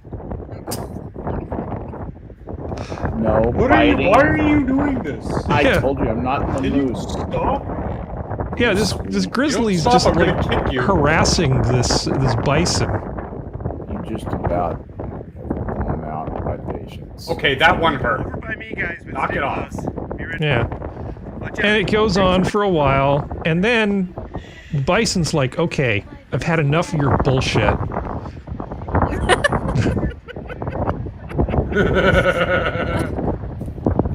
Yeah, the bison just decides, no, screw you, and the bear just keeps coming back. But, you know, I hate to ruin it for you, but yeah, basically the bison is impervious to the bear.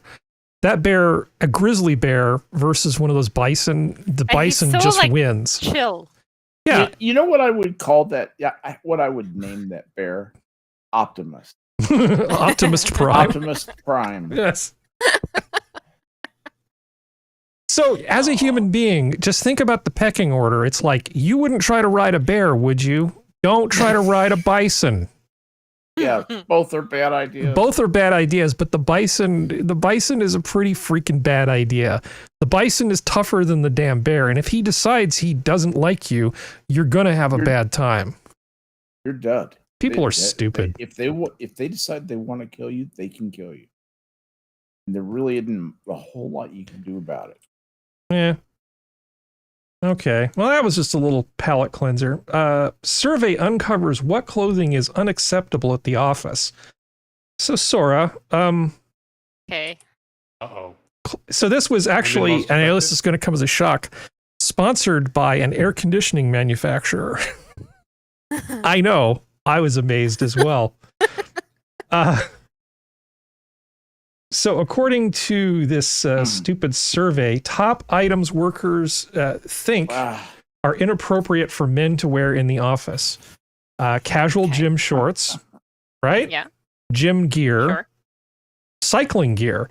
So if you show up on your bike and you're wearing your speed pantyhose, you got to change out of that stuff before you go work at your desk. Flip-flops, overalls. Yeah. Now, maybe if Serenity was here, we could have a conversation about the overalls. Just playing off of the stereotypes about West Virginia. Hey, Clem, you process that order? Okay.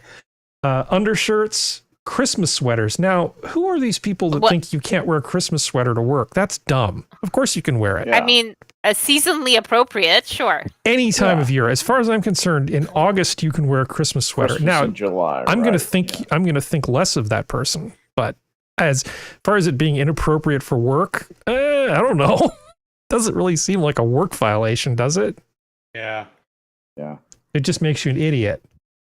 Tailored shorts, sneakers, casual sweater, jeans, polo neck, roll neck sweater, or a V-neck sweater. Now that seems really stupid to me because I had like cashmere sweater vests that were V-neck with ties underneath them. Yeah. What the hell's wrong with that? I mean, like, do they mean like a V-neck sweater without anything underneath, and except like a big gold chain with like a rooster with ruby eyes?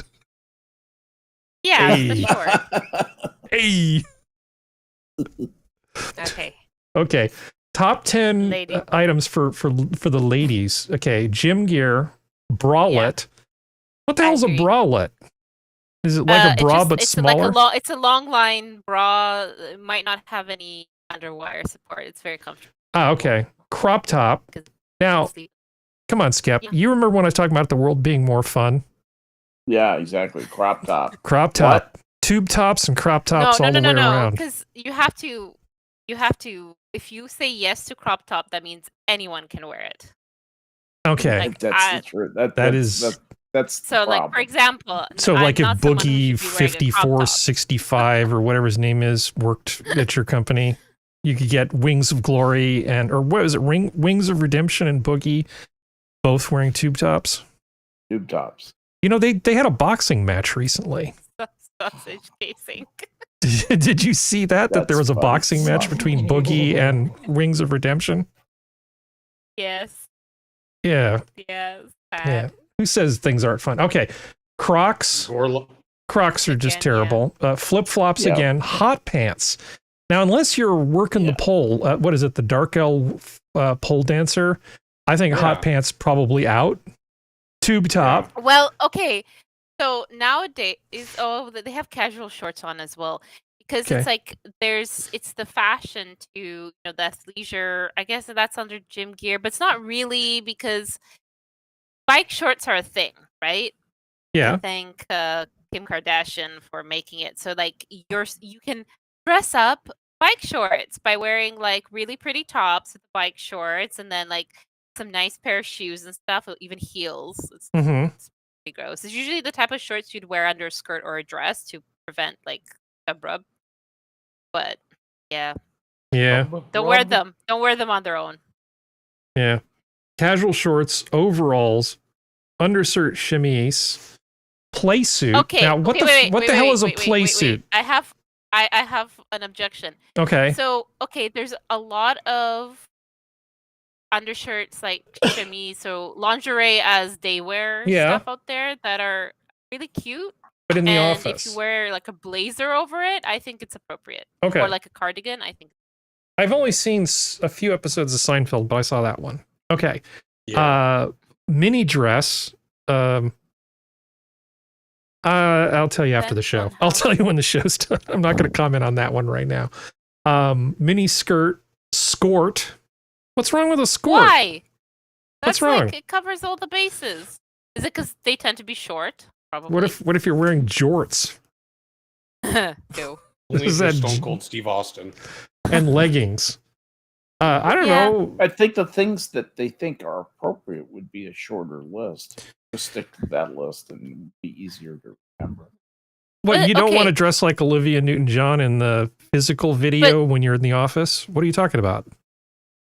So, again with the play suit, they mean like the short. I guess they mean short, like instead of a jumpsuit, play suit. Yeah, okay.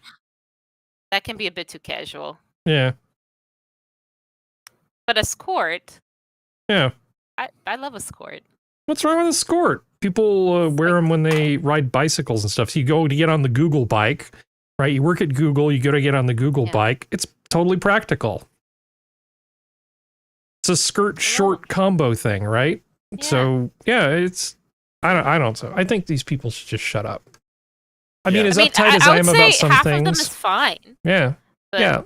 I think this is stupid. I think these people are stupid. Like Kefki said, what's wrong with a crop top?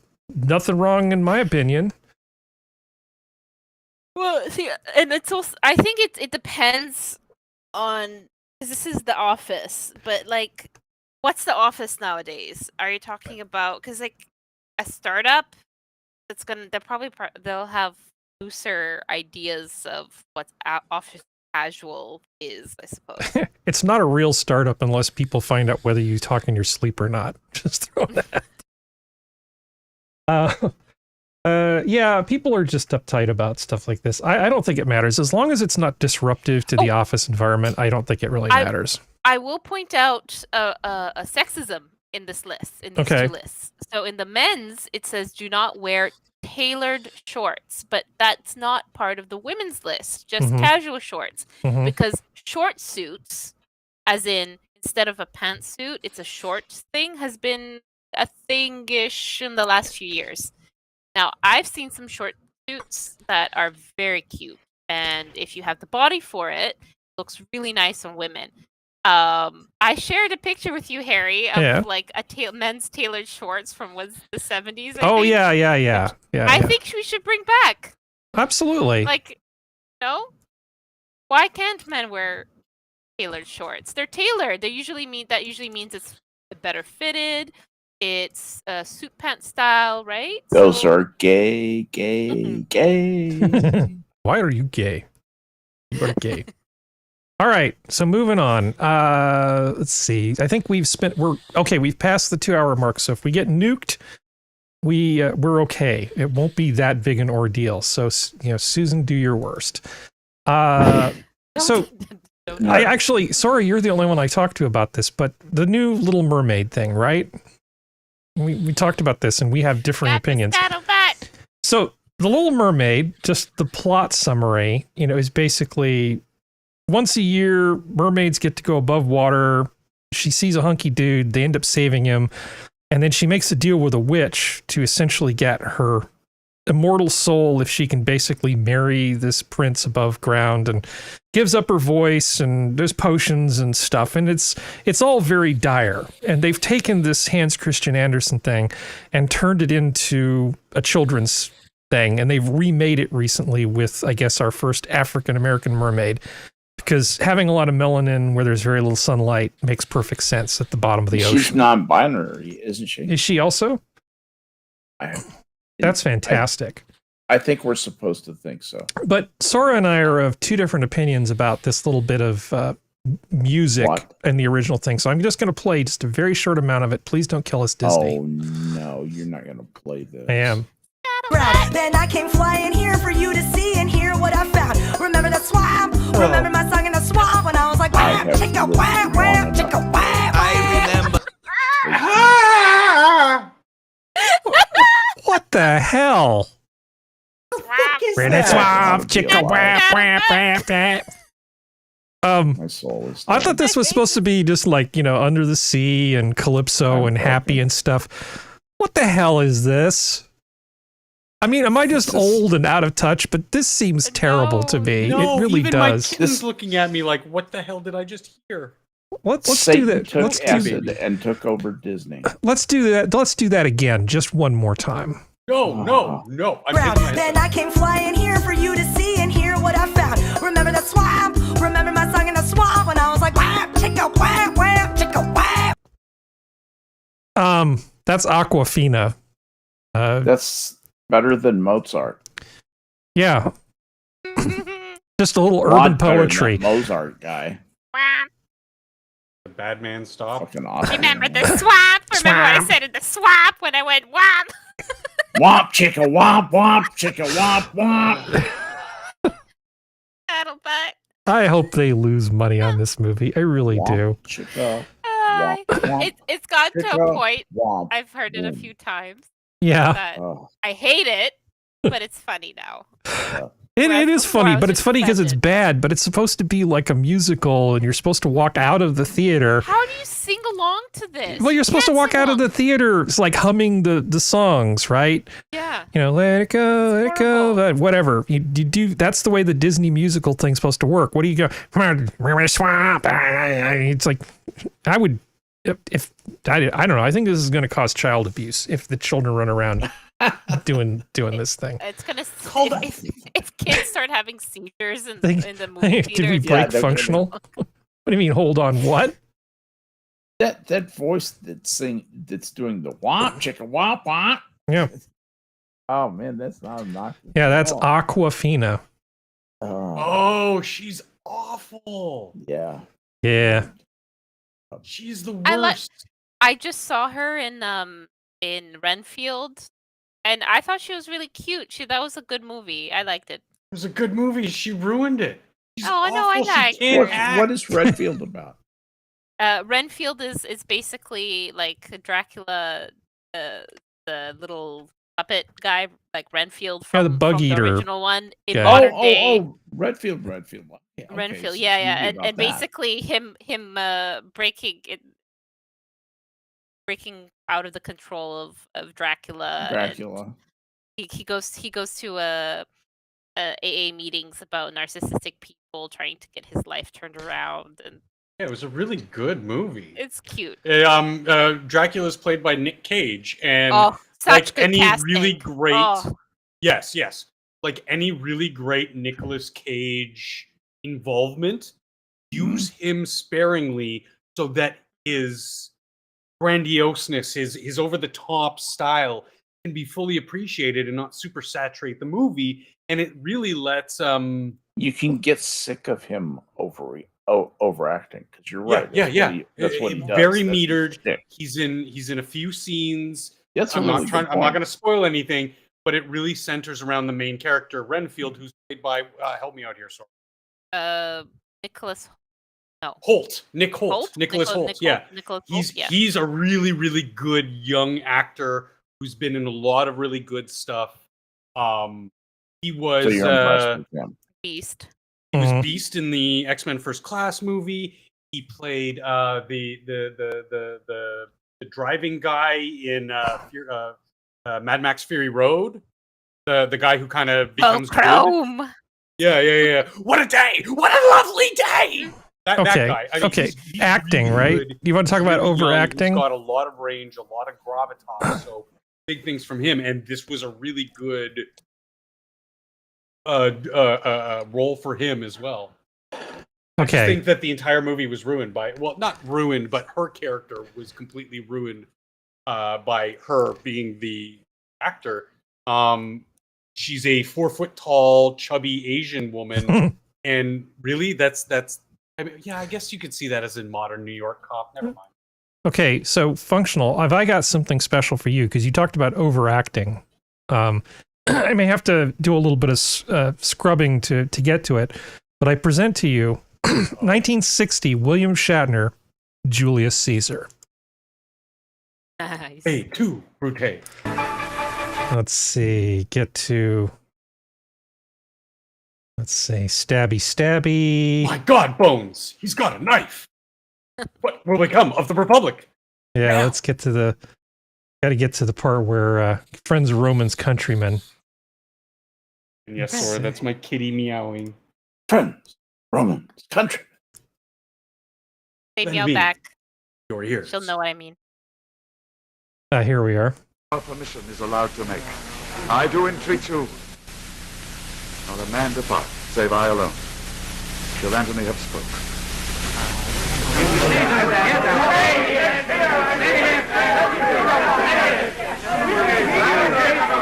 For Brutus' sake, I am beholden. Then for Brutus' sake he finds himself beholding to us all. Yeah, because he's Acadian. You gentle Romans. Friends, Romans, countrymen, lend me your ears. I come to bury Caesar, not to praise him. The evil that men do lives after them. The good is often turret with their bones. So let it be with Caesar. The noble Brutus hath told you Caesar was ambitious. If it were so, it was a grievous fault. This is completely throwing me off. If anything, he's understated. Yeah. How the hell did that happen? I'm so confused. I have another thing of him playing Genghis Khan. We'll save that for another thing. No, I was watching this. Apparently, he hadn't gone full Shatner yet in 1960. Prepare to shed them now.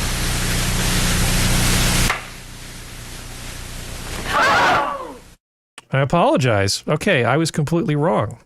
All right, so how do I get past me being wrong so publicly and so embarrassed? Self-flagellation. Self-flagellation. Okay, we can do this. Self-immolation. Self-defenestration.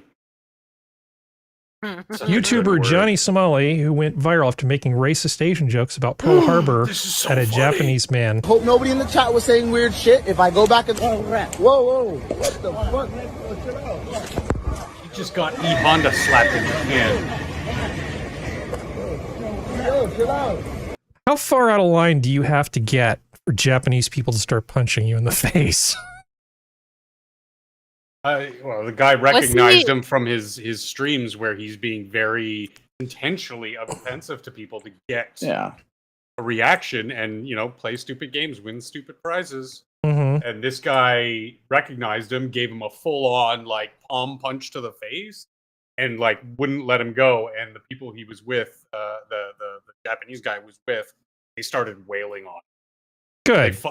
They intimidate him, they follow him, and then they just start, not to the point where they want to cause him grievous bodily harm, but they're knocking him around a little bit to be like, yo, you're not welcome here. Guy starts screaming epithets and just basically saying, get the fuck out of Japan. Which, good. No country, no city, no civilization should have to put up with people like this. It's a goddamn grievous offense to my senses that we allow that shit to continue here in the West. When countries like Japan, they're not going to stand for it. Russia, Brazil, Lithuania, Romania, they're not going to put up with this bullshit. Yet the West is just a lot of the people in power laying over and letting this shit go on. No, that's fine. So there's one thing that I wanted to talk about, sort of following up on the previous show, but we sort of don't have time for it. I don't see, is Spudgun in the chat?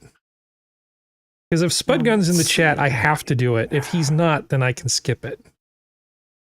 I don't see him in the recent chats. No, he's gone. Okay, we'll save it for next time, because it involves Space 1999, and I just can't do it without him being here, because we need at least one British person to be here to respond to it.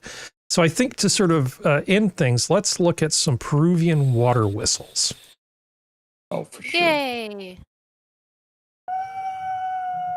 Oh, I love this. What the hell? It's got a chamber. I like that one, the wolf. Yeah.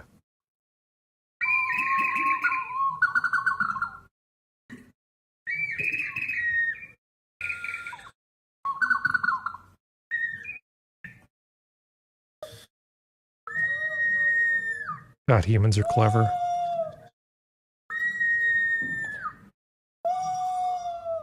Those are all made in China, too. This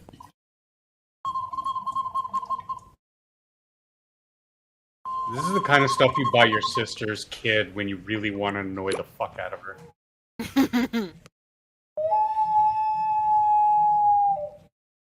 I know that sound.